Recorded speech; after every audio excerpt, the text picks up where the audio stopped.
जय हिंद दोस्तों। एसकेज learning platform SLP में आपका एक बार फिर से स्वागत है।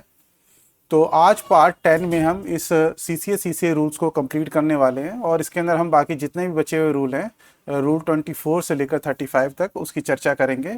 तो रूल जो 24 है वो है अपीलेट अथॉरिटी।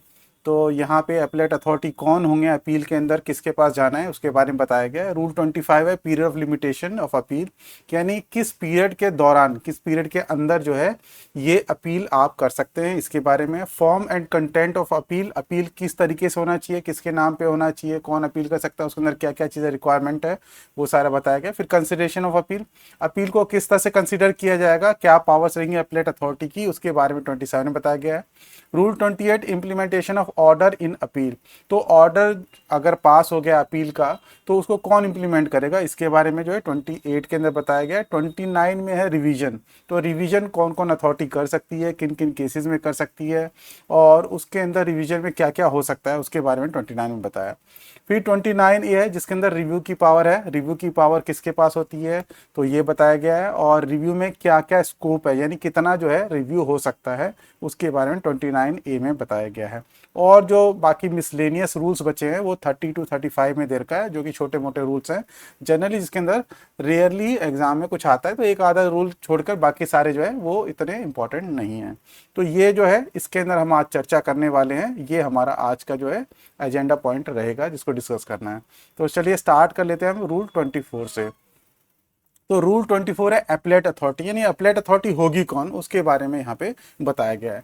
तो ये सब रूल 1 कहता है इसका, एक government servant including a person who has ceased to be in government service. तो गवर्नमेंट सर्वेंट यहाँ पे अब देखिए, क्योंकि जब कोई अपील में जाएगा तो हो सकता है कि डिस्प्यूट अथॉरिटी ने उसको पहले डिसमिस कर दिया हो सर्विस से ही, या उसको रिमूव कर दिया हो, तो हो सकता है कि जो गवर्नमेंट सर्वेंट है वो अब सर्विस में ना रहा हो। तो अगर गवर्नमेंट सर्वेंट का यहाँ पे जो मीनिंग है, इसलिए बताया कि जो गवर्नमेंट सर्वेंट है, उस गवर्नमेंट सर्वेंट सिर्फ वही नहीं है जो सर्विस में है, सर्विस के अलावा अगर कोई निकाल दिया गया है और अब वो गवर्नमेंट सर्वेंट नहीं है, cease to be in government service का मतलब ये कि किसी भी रीजन की वजह से अगर गवर्नमेंट सर्विस में अब नहीं है, जिसका रीजन क्या कह सकता है कि डिसमिसल हो गया उसका, उसको रिमूव कर दिया गया हो, कंपलसरी रिटायर कर दिया गया हो, तो बाद में चैलेंज तो वो तभी कर सकता है अपील के अंदर। तो ये एक तरह से क्लैरिफिकेटरी उन्होंने डाल दिया कि भैया उनको भी हम यहाँ पे कंसिडर कर रहे हैं, वो भी गवर्नमेंट सर्वेंट की कैटेगरी में आ रहा है और वो भी अपील कर सकते हैं। तो एक गवर्नमेंट सर्वेंट, ठीक है, जिसके अंदर कौन इंक्लूड हो गए, जो अब सीज हो गए, मतलब अब नहीं रहे गवर्नमेंट सर्विस में, वो भी अगर वो रिलेवेंट यहाँ पे हैं तो वो क्या कर सकते हैं, मे प्रेफर एन अपील, वो अपील फाइल कर सकते हैं अगेंस्ट ऑल और any of the orders specified in rule 23। तो रूल 23 के अंदर हमने देखा था किन किन ऑर्डर को जो है अपील में ला सकते हैं। तो एक बार ब्रीफली मैं आपको रिकैप करा देता हूँ। ये आपका रूल 23 था। पहली बात तो 22 भी देख लेते हैं कि किसके अगेंस्ट अपील लाई नहीं करता, किन ऑर्डर्स के अगेंस्ट अपील लाई नहीं करता। तो प्रेसिडेंट के ऑर्डर्स के अगेंस्ट अपील लाई नहीं करता। दूसरा इंटरलिक्वेटरी, जो इंटरिम नेचर का है, जो अभी क्या कहते हैं जो फाइनल नहीं है नेचर का, ऐसे ऑर्डर्स के अगेंस्ट जो है अपील लाई नहीं करती। और अगर कोई कोर्स ऑफ इंक्वायरी के दौरान, जैसे कि जो इंक्वायरी प्रोसीडिंग है उसके दौरान कुछ अगली डेट फिक्स करने के लिए अगर इस तरीके से कोई ऑर्डर पास किया गया है, तो इस तरह के जो इंक्वायरी के दौरान पास किए हैं उनके अगेंस्ट अपील लाई नहीं करता, क्योंकि उससे क्या होगा, डिले होगा। तो ये हमने इसकी चर्चा डिटेल में कर ली है, तो ब्रीफली आपको बता दें ताकि आगे आपको ध्यान में रहे। और ऑर्डर जो है किसके यानी अपील के अंदर किस ऑर्डर के अगेंस्ट जा सकते हैं, उसके अंदर एक तो सस्पेंशन का ऑर्डर है, कोई पेनल्टी लगा रहे हैं, किसी की पेनल्टी को एनहेंस कर रहे हैं, तो ये सारे हैं। और उसके अलावा अगर किसी के डिसएडवांटेज के लिए कोई पे एंड अलाउंसेस या पेंशन जो है उसको वेरी कर रहे हैं, तो ये सब जो है जा सकते हैं। तो मोटा मोटा अगर देखा जाए तो यहाँ पे एक तो ऑर्डर ऑफ सस्पेंशन है उसके अगेंस्ट जा सकते हैं, किसी पेनल्टी के अगेंस्ट जा सकते हैं, या किसी के डिसएडवांटेज में, जिसका पे हो गया, पेंशन हो गया, या किसी और तरह का किसी डिसएडवांटेज में जा रहा है, तो वो सारी बातें यहाँ पे बाकी के अंदर एक्सप्लेन की गई है। तो मोटा मोटा आप 3 कैटेगरी यहाँ पे मान के चलें कि 3 कैटेगरी ऑर्डर्स की जिसके तहत जो है अपील में जा सकते हैं, ठीक है। बाकी डिटेल में अगर आप पढ़ना हो तो आप ये समझना हो तो आप प्रीवियस वीडियो देख सकते हैं। चलिए अब बात कर लेते हैं हमारे रूल 24 के, उसमें आ जाते हैं। तो कहाँ पे अपील में जा सकते हैं, जो रूल 23 के अंदर जितने भी ऑर्डर्स या सरकमस्टांसेस बताए गए हैं उन सब ऑर्डर्स को यहाँ पे अपील में लाया जा सकता है, ठीक है। तो इसके अंदर रूल 23 के अंदर कौन सा था, एक तो सस्पेंशन का ऑर्डर था, उसको उसके अगेंस्ट अपील में जा सकते हैं। दूसरा क्या था, जो पेनल्टीज के ऑर्डर हैं उसके अगेंस्ट जा सकते हैं, या एनहांसमेंट ऑफ पेनल्टी है उसके ऑर्डर के अगेंस्ट भी अपील में जा सकते हैं। और उसके अलावा अगर किसी की पे और पेंशन और इस तरह की किसी भी सर्विस कंडीशन को डिसएडवांटेज के तौर पर उसके इंटरप्रेट किया जा रहा है या उसके डिसएडवांटेज के तौर पर इंप्लीमेंट किया जा रहा है, तो उसको भी यहाँ पे चैलेंज कर सकते हैं। तो 3 कैटेगरी में एक तरह से डिवाइड करके हम चल रहे हैं। क्यों? क्योंकि हम आगे देखेंगे कि इसी तरीके से अपील को भी डिसाइड करने का वहाँ पे एक्सप्लेनेशन दिया हुआ है। ठीक है, तो मैं prefer an appeal against all, जितने भी ऑर्डर लिखे हुए हैं रूल 23 के अंदर उन सबके अगेंस्ट जा सकते हैं, यानी सस्पेंशन के अगेंस्ट भी जा सकते हैं, पेनल्टी के अगेंस्ट भी जा सकते हैं, और बाकी जितने भी कैटेगरी बताई गई है उनके अगेंस्ट भी जा सकते हैं, या उनमें से कोई एक भी हो तो उसके अगेंस्ट भी अपील की जा सकती है। अब की किसको जाएगी, तो ये यहाँ पे अथॉरिटी बता रहे हैं, to the authority specified in this behalf either in the schedule. तो जो अथॉरिटी कौन होगी, अपीलेट अथॉरिटी, उसके बारे में बता रहे हैं, या तो वो शेड्यूल में लिखा होगा। ठीक है, यानी पहला जो अपीलेट अथॉरिटी के बारे में कहाँ पे जिक्र मिल सकता है, वो मिल सकता है आपको शेड्यूल के अंदर, और bye general or special order of president, या प्रेसिडेंट कोई अपना स्पेशल या जनरल ऑर्डर निकाला हो जिसके अंदर मेंशन किया हो कि सो एंड सो कैटेगरी के गवर्नमेंट सर्वेंट के लिए ये अपीलेट अथॉरिटी होंगे, तो उस ऑर्डर के अंदर भी इसका मेंशन हो सकता है कि अपीलेट अथॉरिटी कौन है। तो एक बारी मैं आपको शेड्यूल दिखा देता हूं ताकि आपको आइडिया रहे कि शेड्यूल के अंदर किनके रिगार्डिंग दिया हुआ है। तो शेड्यूल मैंने यहाँ पे अगर पार्ट 1 देखेंगे तो पार्ट 1 में सारे central civil services group A जो सर्विसेज है उसके बारे में दिया हुआ है। तो central civil services group A का हमने पढ़ा था कि जो अपॉइंटिंग अथॉरिटी है वो कौन होती है, प्रेसिडेंट होती है।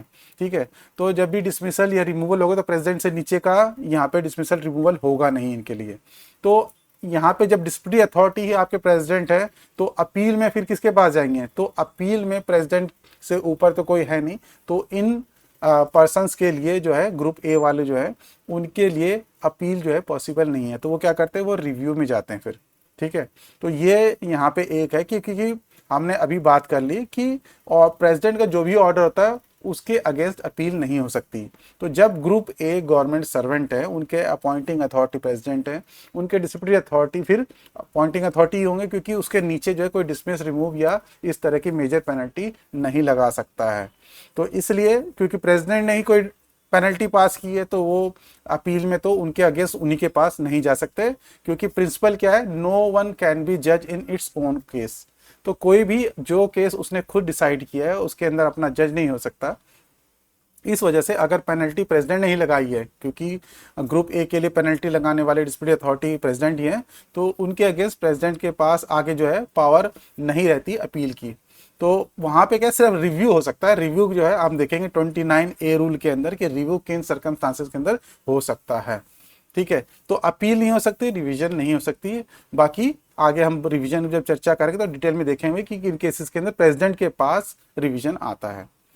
तो बेसिकली यहाँ पे तो नहीं दिया हुआ कि अपीलेट अथॉरिटी कौन होगा, और यहाँ पे अपीलेट अथॉरिटी है भी नहीं। ठीक है, आगे देखते हैं। तो ये central civil services group B है, इसके अंदर भी सिर्फ ये बता रखा है किन कौन कौन सी अपॉइंटिंग अथॉरिटी है। तो यहाँ पे प्रेसिडेंट तो अपीलेट अथॉरिटी यहाँ पे होगा ही नहीं, क्योंकि प्रेसिडेंट ने ऑर्डर पास किया है और यहाँ पे प्रेसिडेंट ही डिसिप्लिनरी अथॉरिटी है, तो उसके अगेंस्ट जो प्रेसिडेंट के अगेंस्ट प्रेसिडेंट के पास ही नहीं जाने का प्रोविजन है, या नहीं हो जा सकता, क्योंकि कोई भी अपने ही केस के अंदर जज नहीं हो सकता जो उसने खुद डिसाइड किया हो। तो यहाँ पे तो दिया नहीं हुआ, जहाँ पे दिया हुआ मैं एक बार दिखा देता हूँ। इसके अंदर भी नहीं दिया हुआ कहीं पे भी, इसके अंदर पूरा कहीं प्रोविजन ही नहीं अपीलेट अथॉरिटी का। तो अपीलेट अथॉरिटी का जो ये आपका central civil service group C, तो यहाँ पे दे रखा है यहाँ पे अपीलेट अथॉरिटी कौन होगा। तो जैसे कि बता रखा है कि अपॉइंटिंग अथॉरिटी या पेनल्टी लगाने के लिए डिप्टी सेक्रेटरी हैं, तो डिप्टी सेक्रेटरी के पास अपीलेट अथॉरिटी जो है यहाँ पे सेक्रेटरी हो सकते हैं, उनके जो है सीनियर यहाँ पे, यानी नेक्स्ट जो है सीनियर जो भी है हायर अथॉरिटी जो है। इसी तरीके से यहाँ पे बता रखा है हेड ऑफ ऑफिस है, तो वहाँ पे सेक्रेटरी के पास जा सकते हैं। तो ये अपीलेट अथॉरिटी जो यहाँ पे बता रखा है कि ग्रुप सी के केस में कौन कौन अपीलेट अथॉरिटी हो सकता है। तो ये आप यहाँ पे एक बारी जाके चेक कर लेंगे इसको, तो आपको एक आइडिया लग जाएगा कि किस किस केस में कौन कौन हो सकता है। यहाँ पे मेंबर पोस्ट टेलीग्राम के बारे में दे रखा है कि कौन हो सकता है। तो यहाँ पे बोर्ड है, पोस्ट एंड टेलीग्राम बोर्ड। तो इस तरीके से आप एक बार इसको नज़र मार लेंगे, डिटेल में थोड़ा देख लेंगे तो आपको आइडिया लग जाएगा। बाकी और कहीं पे नहीं दिया हुआ है, यहाँ पे भी एक दे रखा है एप्लाइड अथॉरिटी ग्रुप डी के केस में। तो ग्रुप डी में जो है वो डिप्टी सेक्रेटरी और डायरेक्टर है। अंडर सेक्रेटरी अगर ने पेनल्टी लगाई है, डिसिप्लिनरी अथॉरिटी अंडर सेक्रेटरी थे, तो उसकी अपील डिप्टी सेक्रेटरी या डायरेक्टर को जा सकते हैं। डिप्टी सेक्रेटरी और डायरेक्टर जो जनरली एक ही जो है पोस्ट मानी जाती है, यानी उसके अंदर वेरिएशन नहीं माना जाता। ठीक है, तो एक ही स्केल माना जाता है, तो ये इसके लिए एक ही दोनों में से कोई भी है उसके पास ये अपील जा सकती है। लास्ट वाले में जो है यहाँ पे इसमें पेनल्टीज के बारे में बता रखा है, यहाँ पे अपीलेट अथॉरिटी नहीं है। डिफेंस के जो सिविल पोस्ट है उसके अंदर ये नहीं दिया हुआ। तो सिर्फ ग्रुप सी और डी के केस में अपीलेट अथॉरिटी कौन होगा उसके बारे में बता गया है। तो यहाँ पे ग्रुप सी और डी के लिए तो कोई प्रॉब्लम नहीं है। तो यहाँ पे जहाँ पे यही बोला इस रूल के अंदर, रूल में यही बताया गया कि जहाँ पे शेड्यूल में डिफाइंड है वहाँ पे तो शेड्यूल के हिसाब से ही आप अपीलेट अथॉरिटी डिसाइड करेंगे और वहीं पे उसी को जो है अपील जाएगी। या प्रेसिडेंट ने अगर अपने जनरल या स्पेशल ऑर्डर से बता रखा है कि अपीलेट अथॉरिटी कौन होगा तो उसके अकॉर्डिंग जाएगा। ठीक है, अब आगे बता रहे हैं कि आगे क्या होगा, where no such authority is specified. तो पहले तो बता दिया कि आप शेड्यूल देखो, शेड्यूल के अंदर देख के आपको पता चल जाएगा कि किसकी किसकी डिफाइन कर रखी है। अगर वहां पे नहीं दिया हुआ तो जहां पे नहीं दिया हुआ वहां पे क्या करना है उसके बारे में अब ये बता रहे हैं। तो where such a government servant, जहां पे अथॉरिटी नहीं बताई गई है, where no such authority is specified, तो स्पेसिफाई नहीं की तो वहां पे क्या करेंगे। तो पहला केस बता रहे हैं कि where such government servant is और वाज, अगर वो गवर्नमेंट सर्वेंट ग्रुप ए या ग्रुप बी सेंट्रल सर्विस में था या सेंट्रल सिविल पोस्ट को होल्ड करता था, तो उन दोनों केस में वो बता रहे हैं कि जो अपॉइंटिंग अथॉरिटी होंगे वही आपके अपीलेट अथॉरिटी होंगे। ठीक है, where the order appealed against is made by an authority subordinate to it, तो अगर डिसिप्लिनरी अथॉरिटी अपॉइंटिंग अथॉरिटी का सबऑर्डिनेट था, यानी उससे नीचे लेवल में था, उससे जूनियर था, तो अपॉइंटिंग अथॉरिटी के पास जाएगा उसका अपील, और प्रेसिडेंट के पास जाएगा अगर where such order is made by any other authority. तो अगर जो अपॉइंटिंग अथॉरिटी का सबऑर्डिनेट अथॉरिटी वो नहीं है तो उसके अलावा बाकी केसेस के अंदर प्रेसिडेंट के पास अपील जाएगी। और दूसरा ये ध्यान में रखना है कि प्रेसिडेंट के पास जब अपील जाएगी तो जो भी अथॉरिटी जो भी डिसिप्लिनरी अथॉरिटी था या जिसने ऑर्डर वो पास किया था वो प्रेसिडेंट का सबऑर्डिनेट होना चाहिए। ठीक है, तो no appeal shall lie against any order made by the president, ये मैंने आपको ऑलरेडी बता दिया कि प्रेसिडेंट का अगर खुद का कोई ऑर्डर है तो उसके अगेंस्ट तो अपील लाई नहीं करता, वहां पे वो रिव्यू के लिए लेकिन प्रेसिडेंट के पास जा सकते हैं। और रिव्यू तब होती है जब कोई नया ऐसा एविडेंस या इस तरह का कोई मटेरियल सामने आया जिसकी वजह से वो पूरा केस जो है लग रहा है कि पूरा चेंज हो गया। ठीक है, तो तब वो रिव्यू में जा सकते हैं। बाकी डिटेल में भी बात करते हैं रिव्यू में। दूसरा कह रहे हैं कि where such government servant is और वाज, तो यहां पे बताया ग्रुप ए और ग्रुप बी गवर्नमेंट सर्वेंट का कि उस केस में क्या होगा, अपॉइंटिंग अथॉरिटी होंगे अगर जो डिस्प्यूटी अथॉरिटी था वो सबऑर्डिनेट था अपॉइंटिंग अथॉरिटी का और प्रेसिडेंट होंगे बाकी दूसरे केसेस के अंदर। और जहां पे ग्रुप सी या डी है तो ग्रुप सी और डी के केस में अपीलेट अथॉरिटी हमने देखा कि शेड्यूल में भी बताया गया है। उसके अलावा to the authority to which the authority making the order appeal against his immediate subordinate, तो या जिसने ऑर्डर पास किया, कौन सा ऑर्डर पास किया, पेनल्टी का, या जो डिस्प्यूटी अथॉरिटी था उसका जो भी सीनियर होगा, ये जो भी उसके हायर अथॉरिटी होगी उसके पास ये अपील जाएगी, वही अपीलेट अथॉरिटी होगा, ये बता रहे हैं। ठीक है, the authority making the order appeal against, जहां पे भी ये टर्म आपको मिले, जहां पे भी ये फ्रेज आपको मिले, इसका मतलब आपको समझना है कि वो डिस्प्यूटरी अथॉरिटी है। तो डिस्प्यूटरी अथॉरिटी जो है सबऑर्डिनेट होनी चाहिए उस अपीलेट अथॉरिटी की।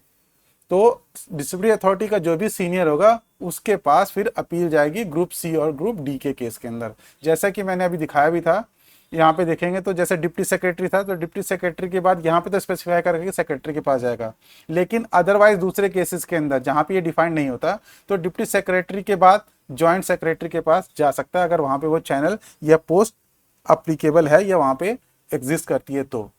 तो जहां पे डिफाइंड होगा वहां पे तो उसके अकॉर्डिंग जाएगा। लेकिन ऐसे ग्रुप सी और ग्रुप डी है और ये इस शेड्यूल में भी डिफाइंड नहीं है, तो शेड्यूल में जहां पे लिखा होगा तो उसके पास ही जाएगा, लेकिन जहां पे डिफाइंड नहीं है वहां पे क्या होगा, नेक्स्ट हायर अथॉरिटी के पास चला जाएगा, जिसका जो डिस्प्यूटरी अथॉरिटी वो सबऑर्डिनेट है उसके पास वो जा सकता है। ठीक है, तो ये डिफरेंस है इसके अंदर और जो डिफाइंड करके ऑलरेडी उसके अंदर। तो ये समझ में आ गया। यानी अपील हो सकती है किन किन ऑर्डर्स के अगेंस्ट, जो रूल 23 के अंदर ऑर्डर्स बताए गए हैं। दूसरा जो अथॉरिटी है वो उसके बिहाफ पे या तो शेड्यूल में लिखा होगा या प्रेसिडेंट के जनरल या स्पेशल ऑर्डर से होगा। तीसरा, अगर जहाँ पे ये अथॉरिटी डिफाइंड नहीं है वहाँ पे क्या होगा, ग्रुप ए और ग्रुप बी पोस्ट के लिए उस गवर्नमेंट सर्वेंट के लिए अपॉइंटिंग अथॉरिटी जो है अपीलेट अथॉरिटी होगा। अगर जो ऑर्डर पास किया है डिस्प्यूट अथॉरिटी जो था वो अपॉइंटिंग अथॉरिटी का सबऑर्डिनेट, तो और बाकी दूसरे केस के अंदर प्रेसिडेंट होंगे जिनके पास अपील जाएगी। और जहाँ पे ग्रुप सी और ग्रुप डी है तो जो डिस्प्यूटरी अथॉरिटी है जिसने वो ऑर्डर पास किया है उसके हायर अथॉरिटी के पास अपील जाएगी। ठीक है। Not standing anything content in सब रूल 1, तो रूल 1 के अंदर जो भी बातें बताई गई उसके बावजूद, तो नॉट स्टैंडिंग जो होता है वो एक क्या होता है, बहुत ही पावरफुल क्लॉज होता है। तो ये यहाँ पे कहने का मतलब है कि ये जो भी बातें बताई गई वो सब ठीक है, लेकिन पहले इस पे ध्यान देना है।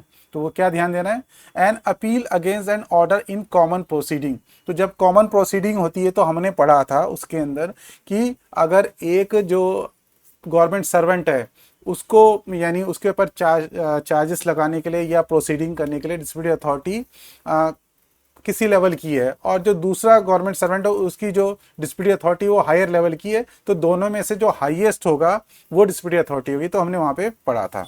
तो यहाँ पे क्या कह रहे हैं, कह रहे हैं कि N appeal against an order in common proceeding held under rule 18 shall lie to the authority to which the authority functioning as disciplinary authority for the purpose of that proceeding is immediately subordinate।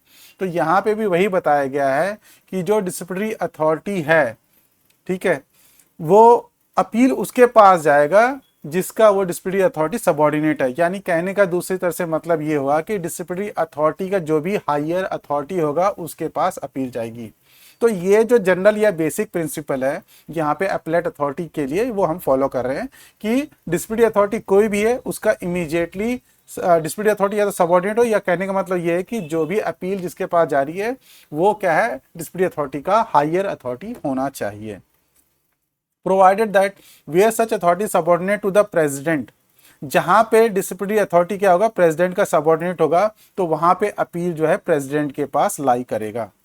ठीक है। तो ये भी obvious सी बात है, इसमें कोई बड़ी बात नहीं है। जो यही बेसिक प्रिंसिपल सबके अंदर फॉलो किया जा रहा है कि भाई जो भी डिसिप्लिनरी अथॉरिटी है उसका हायर अथॉरिटी के पास जाना चाहिए। अगर प्रेसिडेंट जो है हायर अथॉरिटी है उनका, तो प्रेसिडेंट के पास जाएगा। तो इसके अंदर कोई अलग से एक्सेप्शन नहीं बताया इन्होंने।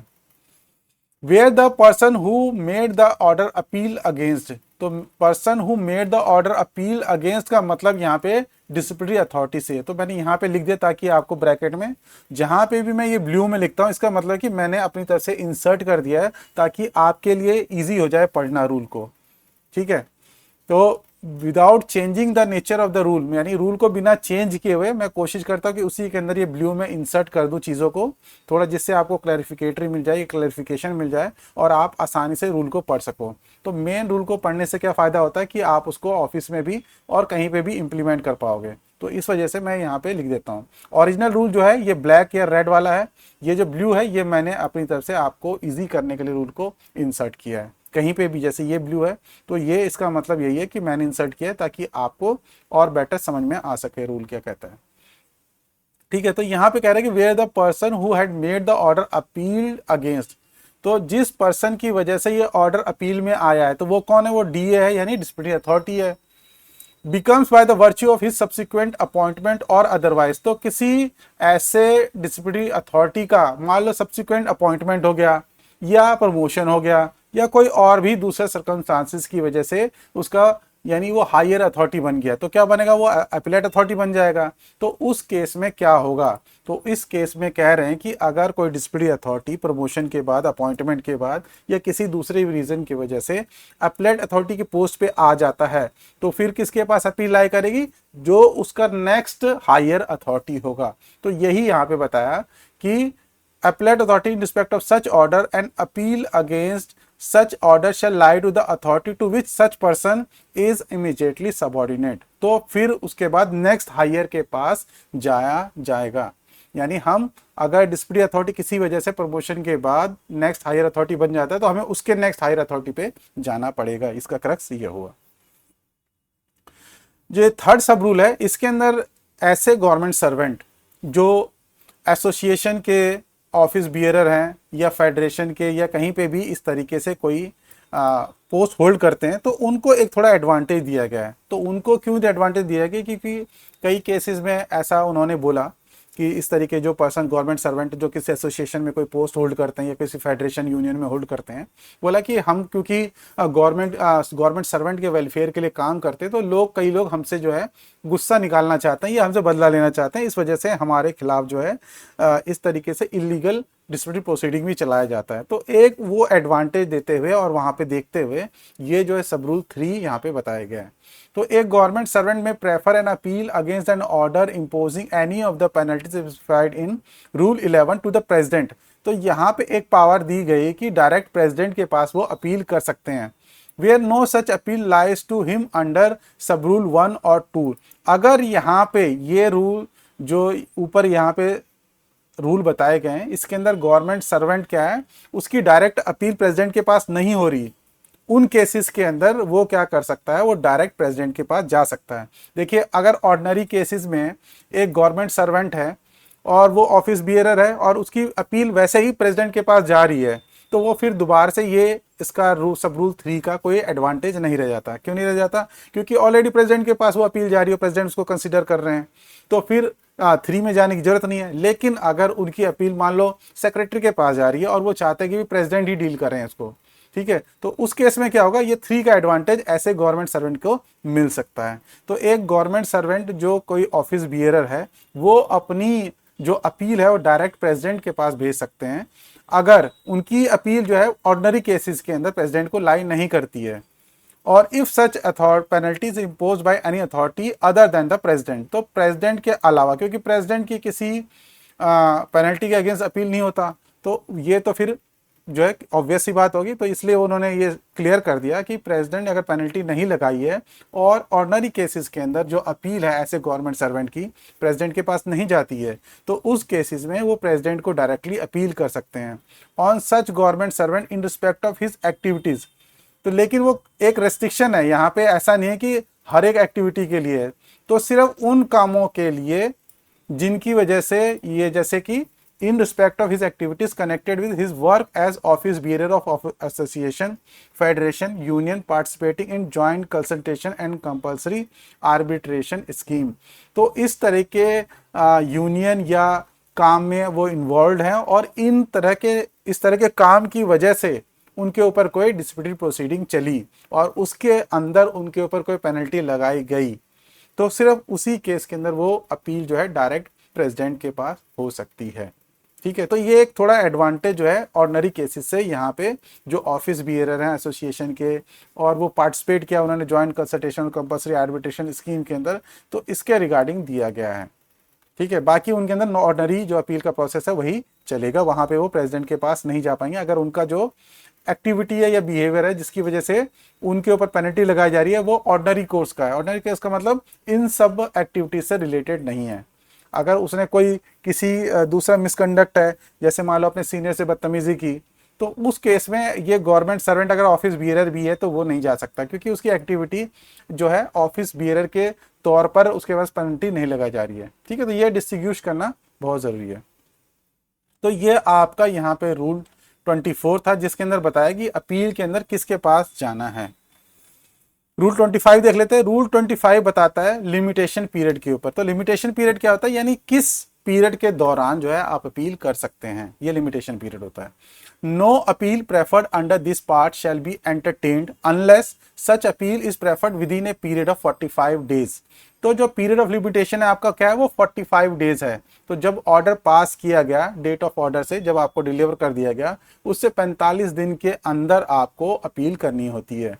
तो ये लिखा हुआ है within a period of 45 days from the date on which a copy of the order appealed against is delivered to the appellant। तो appellant को जब वो कॉपी डिलीवर हो गई उस डेट से 45 दिन के अंदर जो है अपील करना होता है। provided that the appellate authority may entertain the appeal after the expiry of the said period। लेकिन appellate authority अगर चाहे तो उनके पास कंडोन करने के लिए, इस डिले को माफ करने की पावर है। तो वो क्या कर सकते हैं, इसको जो लीगल टर्म में बोलते हैं इसको कंडोनेशन ऑफ डिले कहते हैं। तो अपीलेट अथॉरिटी अगर चाहें तो अपील को एक लेटर स्टेज में 45 दिन के बाद भी एक्सेप्ट कर सकते हैं, उसको एंटरटेन कर सकते हैं। तो अगर किसी अपीलेट अथॉरिटी के पास अगर कोई मान लो अपील 60 दिन के अंदर गई और वो उसको एंटरटेन कर देते हैं तो ये ऑटोमेटिकली मान लिया जाएगा उन्होंने कंडोन कर दिया, यानी माफ़ कर दी जो डिले है। लेकिन कभी कभार क्या करते हैं हम उसके अंदर क्लियरली लिखते भी हैं, मतलब जनरली लिखना चाहिए कि ये अपील जो है टाइम से बियॉन्ड है और इसके अंदर जो कंडोन हुआ मतलब डिले है उसको कंडोन कर दें। तो ये रिक्वेस्ट की जाती है। जनरली जो लीगल मैटर्स होते हैं जो कोर्ट में जाते हैं वहाँ पे कंडोनेशन ऑफ डिले की अपील अलग से लगाई जाती है। लेकिन यहाँ पे अगर सीसीए रूल की बात करें तो उसके अंदर भी हमें एक पैरा जरूर ऐड करना चाहिए कि भाई इस रीज़न की वजह से मैं जो है नहीं कर पाए। जैसे कि बीच में अभी कोरोना आया था, कोरोना में कई लोग नहीं कर पाए होंगे, तो उस तरह के रीज़न लिखने कि कोरोना था और उसका रीज़न पूरा बताते हुए अगर अपील फाइल की जाए तो वहाँ पे उसको एक्सेप्ट किया जा सकता है। तो ये बेसिकली ये बताता है कि 45 दिन के अंदर करना है जिस डेट को वो ऑर्डर डिलीवर हो गया। लेकिन अगर अपीलेट अथॉरिटी चाहें तो वो उसको फर्दर टाइम में भी डिले जो है कंडोन करते हुए ले सकते हैं उस अपील को, यानी कंसिडर कर सकते हैं। ठीक है, उसके बाद आता है रूल 26। तो रूल 26 के अंदर बताया form and content of appeal. तो अपील के अंदर क्या फॉर्म होगी और क्या कंटेंट उसका होना चाहिए, तो बेसिकली किस तरीके से फाइल करना है उसके बारे में बता रहे हैं। तो एवरी पर्सन, हर एक पर्सन प्रेफरिंग एन अपील, जो एक अपील कर रहा है, shall do so separately.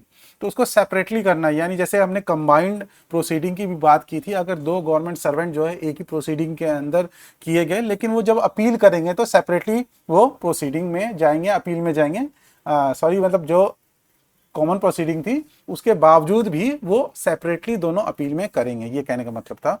And in his own name, और वो अपने अपने नाम पे अपील फाइल करेंगे, यानी दोनों सेपरेटली और अपने अपने नाम पे अपील फाइल करेंगे। वो कंबाइंड जो है, प्रोसीडिंग कंबाइंड हो सकती है लेकिन अपील कंबाइंड नहीं हो सकती है।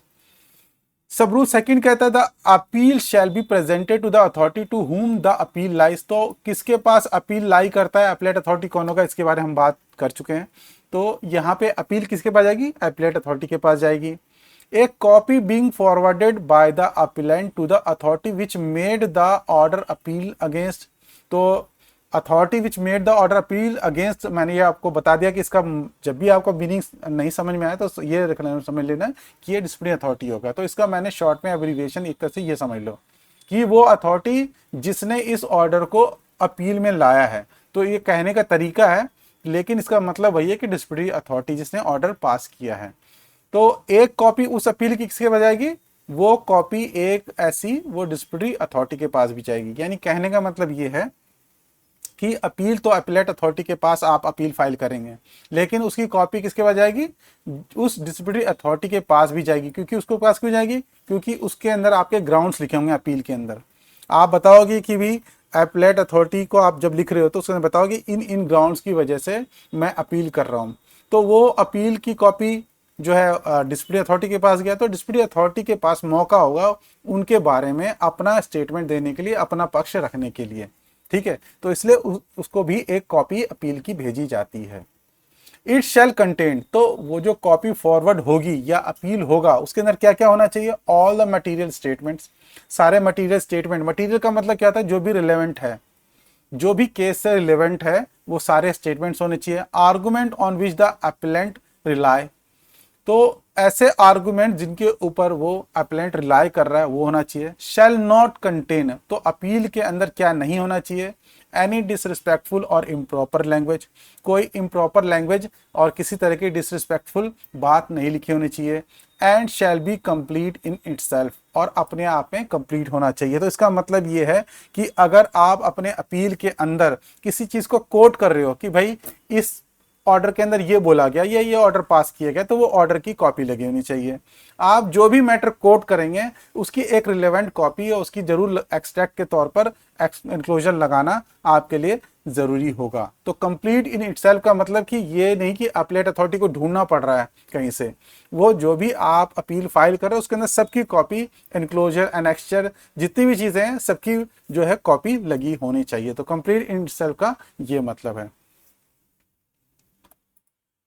सब रूल 3 कहता है the authority which made the order appeal against. तो मैं यहाँ पे अब सीधा इसको डीए ही लिखूंगा और डीए ही बोलूंगा। तो डीए क्या करेगा, शैल on receipt of A copy of appeal, जब डिस्प्यूट अथॉरिटी के पास जिसने ऑर्डर पास किया था उसके पास अपील की कॉपी आ गई, तो वो क्या करेगा, forward the same with its comment thereon together with the relevant records to the appellate authority without any avoidable delay and without waiting for any direction from the appellate authority.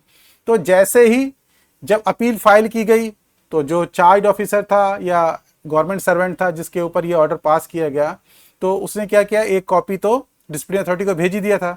तो disputing authority को wait नहीं करना कि कब appellate authority मुझे बोलेंगे तब मैं आगे कुछ काम करूंगा।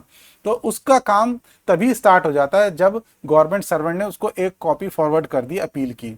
तो वो क्या करेगा, जो जो ग्राउंड्स हैं उसके अगेंस्ट अपने कमेंट्स को लिखेगा, वो क्या कहना चाहता है, और सारे रिलेवेंट डॉक्यूमेंट के साथ, सारे रिलेवेंट रिकॉर्ड के साथ, वो सारा जो रिकॉर्ड होगा प्रोसीडिंग का, डिस्प्यूट प्रोसीडिंग का, ऑर्डर्स होंगे, इंक्वायरी रिपोर्ट होगी, उसके अंदर जितने भी तमाम चीज़ें उस डिस्प्यूट प्रोसीडिंग के दौरान जनरेट हुई, वो सारा रिकॉर्ड क्या करना पड़ेगा, अपीलेट अथॉरिटी को भेजना पड़ेगा विदाउट एनी अवॉइडेबल डिले। तो कोई डिले नहीं करना और ना ही अपीलेट अथॉरिटी का वेट करना है, उसके किसी डायरेक्शन का वेट करना है डिस्प्यूटिंग अथॉरिटी को। तो उसे क्या करना है, जैसे ही कॉपी आई तुरंत अपना जो है, जो डिस्प्यूटिंग प्रोसीडिंग के दौरान उसने जो भी चीज़ें वो सारी, और उसके अलावा जो भी कमेंट्स हैं, जो ग्राउंड्स गवर्नमेंट सर्वेंट ने लिखे कि इन ग्राउंड्स पे मैं अपील कर रहा हूं, तो उसके अगेंस्ट उसका जवाब क्या है वो सारा देते हुए उसे आगे फॉरवर्ड कर देना है अपीलेट अथॉरिटी को। ठीक है, क्योंकि अपीलेट अथॉरिटी के बाद जब तक दोनों जो पक्ष हैं उनका आर्गुमेंट नहीं आएगा, उनके जो भी स्टेटमेंट है, उनकी जो भी ऑब्जर्वेशन कंटेंशन है, ये सब चीज़ें नहीं आएंगी, तो वो आगे डिसाइड नहीं कर पाएंगे। तो क्योंकि मौका देना तो पड़ता ही है, जो प्रिंसिपल ऑफ नेचुरल जस्टिस कहता है कि हियर द बोथ साइड। ठीक है, तो इसलिए दोनों साइड को सुनने के बाद ही अपीलेट अथॉरिटी को अपना फैसला देंगे, तो इसलिए दोनों का ही वहां पे जो है मटीरियल जाना जरूरी है। ठीक है, अब है कंसिडरेशन ऑफ अपील, यानी अपील के अंदर क्या होगा। तो ये है अपील के बारे में रूल जो 27 है, और उसके बाद है रूल 28 जिसके अंदर ये इम्प्लीमेंट करेगा, इसके बारे में बताया अपील को। और रूल 29 है रिवीजन, और रूल 29A है रिव्यू। तो मैं rule 29A review, rule 29 revision और रूल 27 आपका अपील, कंसिडरेशन ऑफ अपील और अपील, इनको एक कंपैरेटिवली टेबुलर फॉर्म में मैं यहाँ पे रिप्रेजेंट कर रखा है मैंने, ताकि हम इनके बीच में क्या डिफरेंस है उसको भी देख सकें। तो यहाँ से हम इसको एक बारी पढ़ेंगे। ठीक है, उससे पहले क्योंकि 27, 29 और 29A तो हम वहाँ डिस्कस ही कर सकते हैं, एक बारी यहाँ पे हम 28 क्या कहता है उसको देख लेते हैं। तो रूल 28 कहता है कि इंप्लीमेंट कौन करेगा उस ऑर्डर को जो अपील के अंदर पास होगा। तो यानी अपील का ऑर्डर अगर पास कर दिया, the authority which made the order appeal against, यानी DA, shall give effect to the order passed by the appellate authority. तो जब अपीलेट अथॉरिटी ने पूरे मैटर को सुन लिया, दोनों का पक्ष जान लिया, उसके बाद ऑर्डर पास कर दिया, तो उस ऑर्डर को इंप्लीमेंट करने का जिम्मा किसका है, तो उसके बारे में यहाँ पे बता रखा है कि जो ऑर्डर ये पास कर, मतलब जो ऑर्डर पास किया है अपीलेट अथॉरिटी ने, उसको इंप्लीमेंट करने का जिम्मा डिस्प्यूटिंग अथॉरिटी के ऊपर ही है। ठीक है, जिसके ऑर्डर को चैलेंज किया जा रहा है, जिसके ऑर्डर के अगेंस्ट अपील हुई है, उसी को ही जिम्मा दिया गया कि आप इसको इंप्लीमेंट करें, यानी डिस्प्यूटिंग अथॉरिटी को ही उस ऑर्डर को इंप्लीमेंट करना है, अपीलेट अथॉरिटी को। अपीलेट अथॉरिटी की ये जिम्मेवारी नहीं है कि उस ऑर्डर को इंप्लीमेंट करवाए। ठीक है, तो ये ध्यान में रखना है।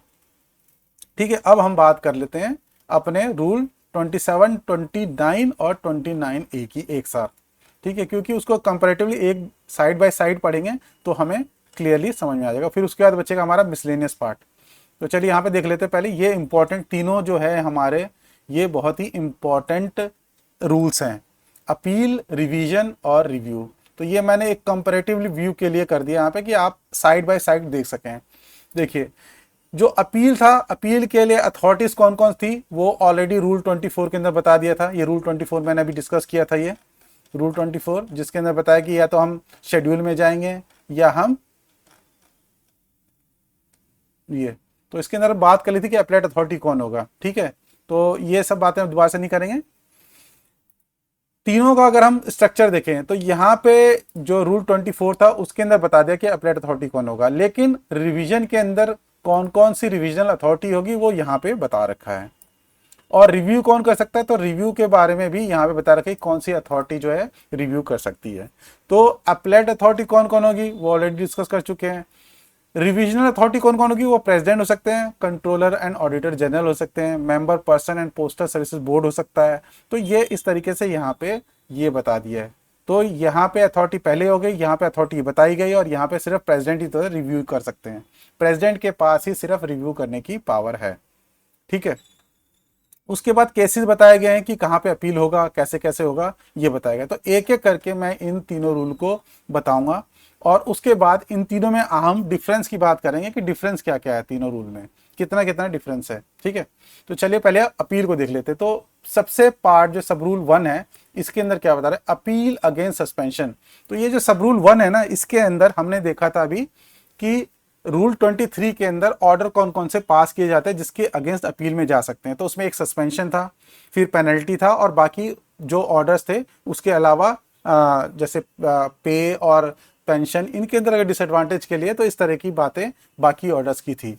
तो यहाँ पे इसी तरह से कैटेगराइज किया गया है, पहले की सस्पेंशन के अंदर अपील कैसे होगी, फिर पेनल्टीज के अंदर अपील कैसे होगी, फिर बाकी ऑर्डर्स के अंदर कैसे होगी। ये इस तरीके से 3 जो है कैटेगरी बताई गई है, ये 3 पार्ट में इसको डिवाइड कर दिया। तो उसी तरह से हम इसको समझेंगे भी और इसको एक्सप्लेन भी इसी तरह से किया जाएगा।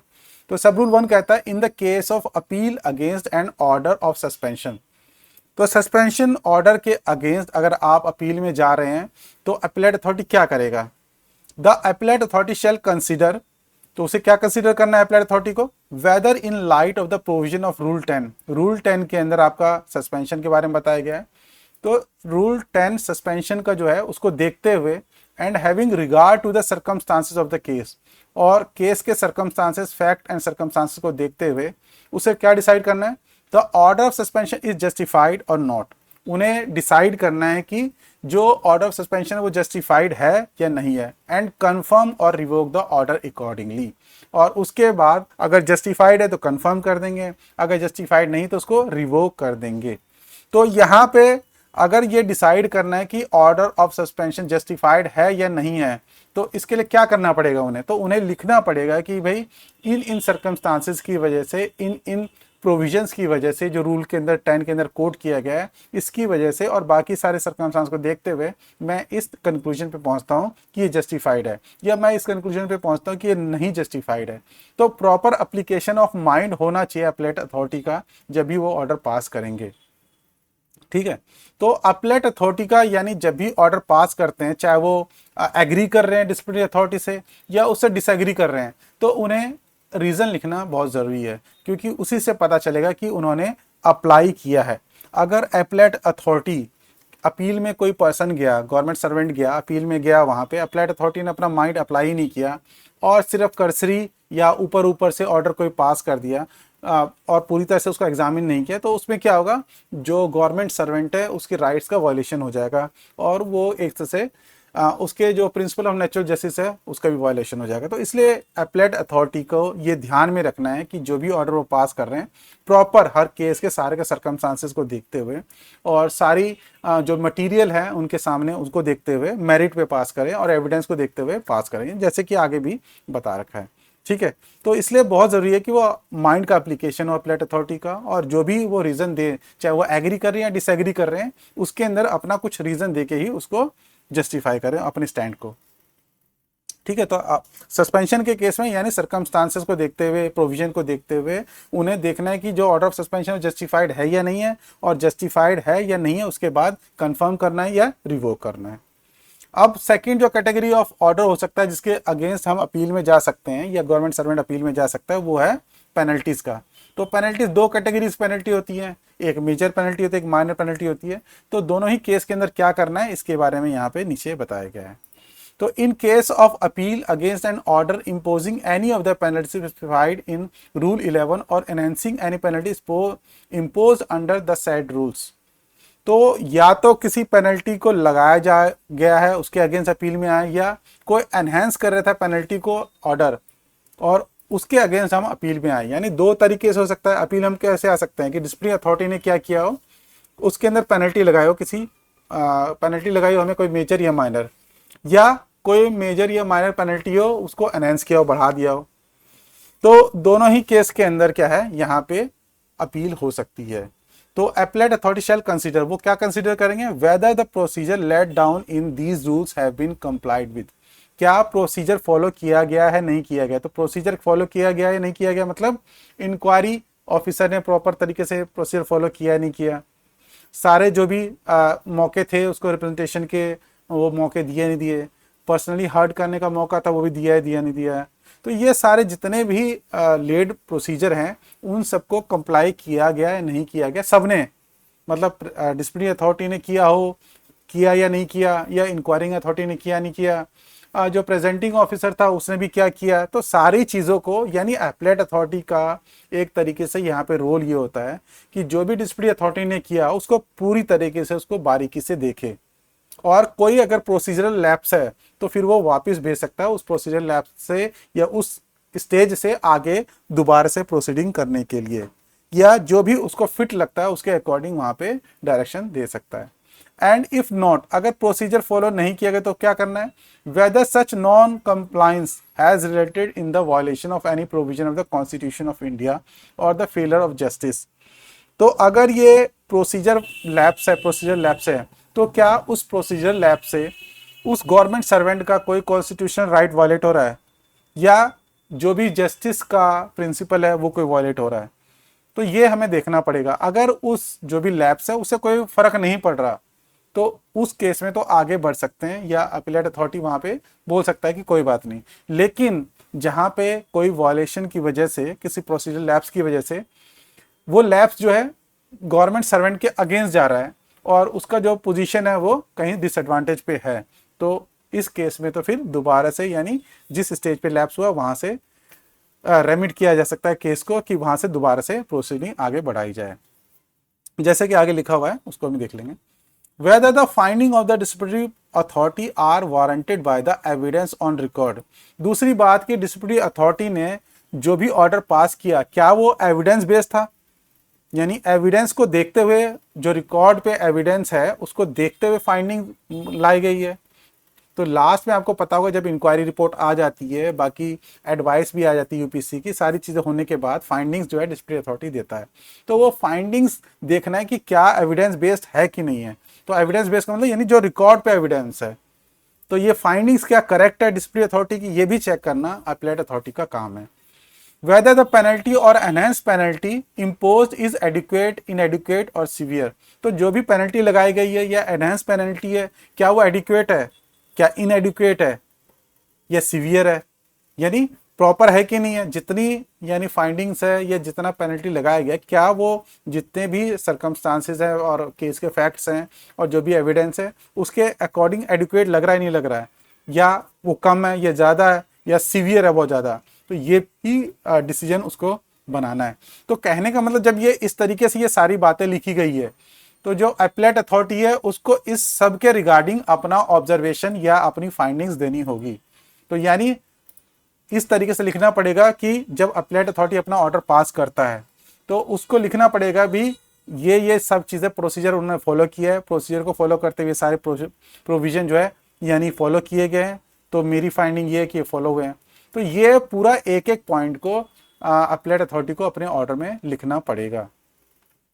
तो ये फाइंडिंग्स भी करेक्ट है कि नहीं है ये भी लिखना पड़ेगा, पेनल्टी भी एडिक्वेट इनएडिक्वेट सीवियर है ये भी लिखना पड़ेगा, एंड पास ऑर्डर। तो ये सब एक्सप्लेन करने के बाद अपीलेट अथॉरिटी को क्या करना पड़ेगा, लास्ट में ये लिखना पड़ेगा कि वो कंफर्म करते हैं, एनहेंस करते हैं, या रिड्यूस करते हैं उस पेनल्टी को, या सेट असाइड कर देते हैं। तो वो उनका पावर है कि वो कंफर्म भी कर सकते हैं, उसको बढ़ा भी सकते हैं, रिड्यूस भी कर सकते हैं, और उसको पेनल्टी को सेट असाइड भी कर सकते हैं। मतलब लग रहा है कि एविडेंस के बेस पर ये पेनल्टी जो है नहीं सही है तो उसको खारिज भी कर सकते हैं। और क्या कर सकते हैं, remit the case to the authority which impose or enhance the penalty or any other authority which such direction as it may deem fit in the circumstances of the case. तो या सर्कमस्टांसेस ऑफ केस को देखते हुए वो remit भी कर सकते हैं। ठीक है, डायरेक्शन देने की पावर उनके पास है, क्या डायरेक्शन देनी है कि केस को जिस स्टेज से लैप्स हुआ है वहां से करना है, या कुछ और फर्दर डायरेक्शन उन्हें लग रहा है वो भी दे सकते हैं। ठीक है, तो ये काम करने का है अपीलेट अथॉरिटी का। प्रोवाइडेड दैट क्या, प्रोवाइडेड में जो बता रखा है, यानी यहाँ पे सेफ गार्ड्स हैं जो गवर्नमेंट सर्वेंट के लिए होते हैं, उसके बारे में बता रहे हैं कि अगर कमीशन को रेफर किया गया, कमीशन को पहली बात तो रेफर करना होगा जिन केसेस में रिक्वायर्ड है, जैसे कि प्रेसिडेंट का ऑर्डर पास किया गया है या प्रेसिडेंट से रिगार्डिंग कोई वहाँ पे ऑर्डर था, तो उन केस में जो है यूपीएससी को या कमीशन को रेफर करना होता है। तो उन केसेस में वो कह रहा है कि the commission shall be consulted in all cases where such consultation is necessary. और जब यूपीएससी को रेफर किया जाएगा या उससे एडवाइस ली जाएगी तो क्या किया जाएगा, उसकी एक कॉपी जो है गवर्नमेंट सर्वेंट को दी जाएगी और उसको 15 दिन का टाइम दिया जाएगा। और 15 दिन में नहीं देते तो फर्दर 15 दिन का जो टाइम हमने जैसा कि रूल 15(3)B में पढ़ा था, वो सारे सेफ गार्ड्स को यहाँ पे गवर्नमेंट सर्वेंट को देना पड़ेगा। ठीक है, तो ये क्लियरली बोला गया, the commission shall be consulted in all cases where such consultation is necessary and the government servant has been given an opportunity of representing against the advice of the commission within the time limit specified in rule 15(3)B। ये जो safe guards हैं ये तीनों के अंदर लिखे हुए हैं, यहाँ पे भी लिखे हुए हैं और यहाँ पे भी लिखे हुए हैं, तो मैं जनरली रिपीट नहीं करूंगा बार बार ही, तो एक बारी बस ये मैं बता दूंगा कि भाई ये यूपीएससी वाला सेफ गार्ड है या कमीशन की एडवाइस वाला सेफ गार्ड है। तो आप समझिएगा कि वही बात है कि कमीशन को कंसल्ट करना जहाँ पे रिक्वायर्ड है और गवर्नमेंट सर्वेंट को मौका देना है कि वो रिप्रेजेंट कर सके यूपीएससी की एडवाइस के अगेंस्ट, और टाइम उसको 15 दिन का या फर्दर फिर 15 दिन का टाइम देना है। ठीक है, बाकी बार बार डिटेल में करने के लिए इसकी रिक्वायरमेंट नहीं है।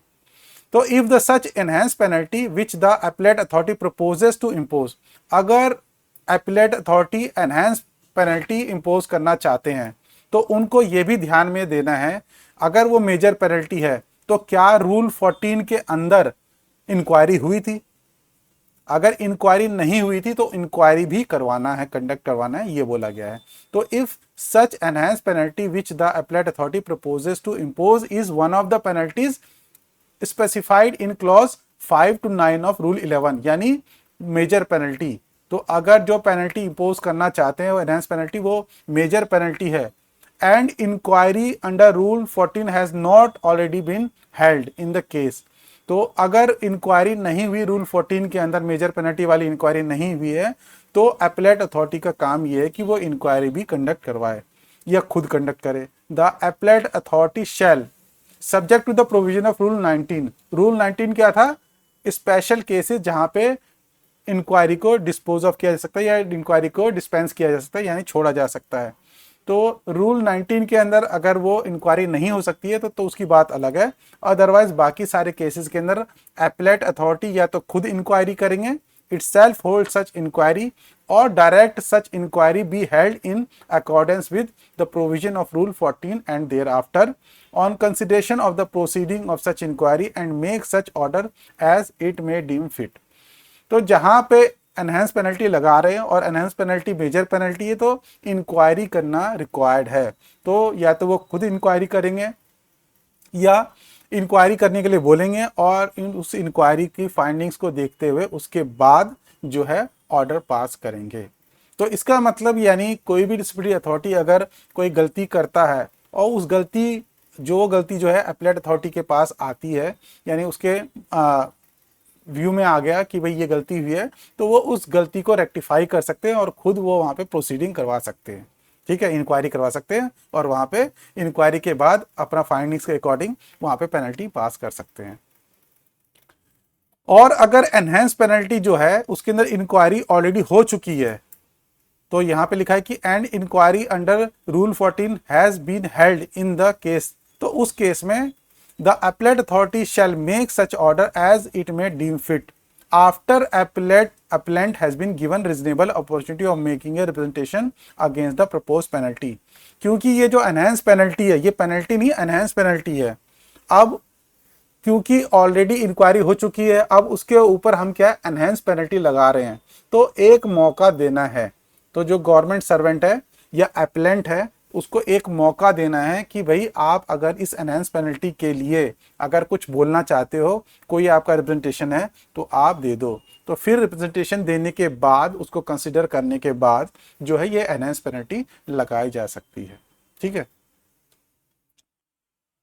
No order of imposing an enhance penalty shall be made in any other case unless the appellant has been given a reasonable opportunity in accordance with the provision of rule 16 of making a presentation against such enhance penalty. तो जब हमने major penalty की बात कर ली तो उसके अलावा कौन से बच गए अदर केसेस, वो माइनर पेनल्टी के बच गए। तो अगर माइनर पेनल्टी में भी अगर हम एनहांस कर रहे हैं, ठीक है, या किसी और दूसरे केस में भी हम एनहांस कर रहे हैं कोई पेनल्टी, तो सारे ही केसेस के अंदर क्या करना है ये क्लियरली बता रखा है कि रूल 16 के तहत जो रीजनेबल अपॉर्चुनिटी है उसको देना जरूरी है। तो रीजनेबल अपॉर्चुनिटी रूल 16 के अंदर क्या था कि उसको मौका दिया जाता है कि वो रिप्रेजेंट कर सके। तो वही चीज यहाँ पे बोला गया कि रिप्रेजेंट करने का तो मौका उसको देना ही देना है उस गवर्नमेंट सर्वेंट को, उसके बाद उसको कंसीडर करते हुए जो है एनहांस पेनल्टी लगाई जा सकती है। ठीक है। Appeal against any other order in rule 23। अब उसके अलावा हमने बात कर ली यहाँ पे सस्पेंशन की बात कर ली कि सस्पेंशन के केस में क्या करना है, हमने बात कर ली कि पेनल्टी के केस में क्या करना है, पेनल्टी होगी मेजर पेनल्टी होगी, माइनर पेनल्टी होगी, उन केसेस में क्या करना है। अब ये कह रहे हैं कि उसके अलावा जो बाकी आपके ऑर्डर्स बच गए, जैसे कि पेंशन अगर किसी का कम ज़्यादा किया जा रहा है जो रूल 23 के अंदर बताया गया है, किसी के पे सैलरी जो है उसको वेरी किया जा रहा है, तो वो सारे ऑर्डर्स के अंदर भी अपील में आ सकते हैं और उस अपील में क्या करना है उसके बारे में यहाँ पे सब रूल 3 बताता है। In an appeal against any other order specified in Rule 23, the appellate authority shall consider all the circumstances of the case and make such order as it may deem just and equitable. तो बाकी दूसरे cases के अंदर जो appellate authority है वो facts and circumstances देखेंगे case के और उसके बेसिस पे क्या करेंगे ऑर्डर पास कर सकते हैं। ठीक है, जो भी उनको जस्ट या इक्विटेबल लगेगा, जो फेयर लगेगा, जो उनको रिजनेबल लगेगा और जिससे लगेगा कि भाई जो राइट है वो इंटैक्ट रह रहा है, उनके राइट पे कोई वायलेशन नहीं हो रहा, तो वो सारी चीज़ों को यानी जो लीगली हो, लीगल तौर पर वो उनको जो है पास कर देंगे ऑर्डर को। ठीक है, तो ये हो गया आपके अपील के प्रोविजन। अब हम बात कर लेते हैं रिवीजन कब हो सकता है, रिवीजन में क्या क्या है। तो जैसे कि मैंने बताया कि यहाँ पे तो अपीलेट अथॉरिटी कौन कौन होगी वो पहले बता रखा है, यहाँ पे इसमें डिफाइन कर रखा है। तो not standing anything contain in these rules, तो इन रूल्स के अंदर यानी कौन से रूल्स के अंदर, सीसीए रूल्स के अंदर जो भी बातें बताई गई है उसके बावजूद, यानी कहने का मतलब ये है कि ये जो है बहुत इंपॉर्टेंट रूल्स हैं। द प्रेसिडेंट, तो रिविजनल अथॉरिटी कौन कौन सकती है, प्रेसिडेंट हो सकते हैं। The controller and auditor general in case of government servant serving in Indian audit and accounts department. तो क्योंकि हर एक डिपार्टमेंट का अलग अलग जो है कॉम्पिटेंट अथॉरिटी होता है और इंडियन ऑडिट और अकाउंट्स के केस में तो कंट्रोलर एंड ऑडिटर जनरल जो होते हैं वो हेड होते हैं, तो इसलिए उनके केस में controller and auditor general. Member personnel postal services board, तो जो member personal services postal services board है वो किनके केस में, ऐसे गवर्नमेंट सर्वेंट जो पोस्टल सर्विसेज बोर्ड के हैं, ठीक है, उसके अंडर आते हैं या उसमें काम करते हैं। And adviser human resources development department of telecommunication, तो टेलीकम्युनिकेशन में बोर्ड में जो हैं गवर्नमेंट सर्वेंट या उसके अंडर आते हैं उनके रिगार्डिंग में ये एडवाइजर। तो ये बता रखे कौन कौन सी अथॉरिटी जो रिविजनल अथॉरिटी हो सकती हैं और किन के केस में हो सकती है। तो इंडियन ऑडिट और अकाउंट डिपार्टमेंट के जो गवर्नमेंट सर्वेंट है उनके केस में कौन रिविजनल अथॉरिटी होंगे, कंट्रोलर ऑडिटर जनरल। और पोस्टल सर्विसेज बोर्ड के केस में मेंबर पर्सनल पोस्टल बोर्ड जो है सर्विसेज बोर्ड है वो होंगे यहाँ पर रिविजनल अथॉरिटी। टेलीकम्युनिकेशन जो बोर्ड है उसके अंडर जो गवर्नमेंट सर्वेंट आते हैं उनके लिए कौन होंगे, adviser human resource development department of telecommunication, ये जो है वो रिविजनल अथॉरिटी होंगे। हेड ऑफ डिपार्टमेंट किसके केस में होगा, ऐसे जितने भी गवर्नमेंट सर्वेंट है जो उस डिपार्टमेंट या ऑफिस में आते हैं जो डायरेक्टली गवर्नमेंट सेंट्रल गवर्नमेंट के अंडर है, हेड ऑफ डिपार्टमेंट वो उनकी बात कर रहा है, तो उनके केस में under the control of such head of department.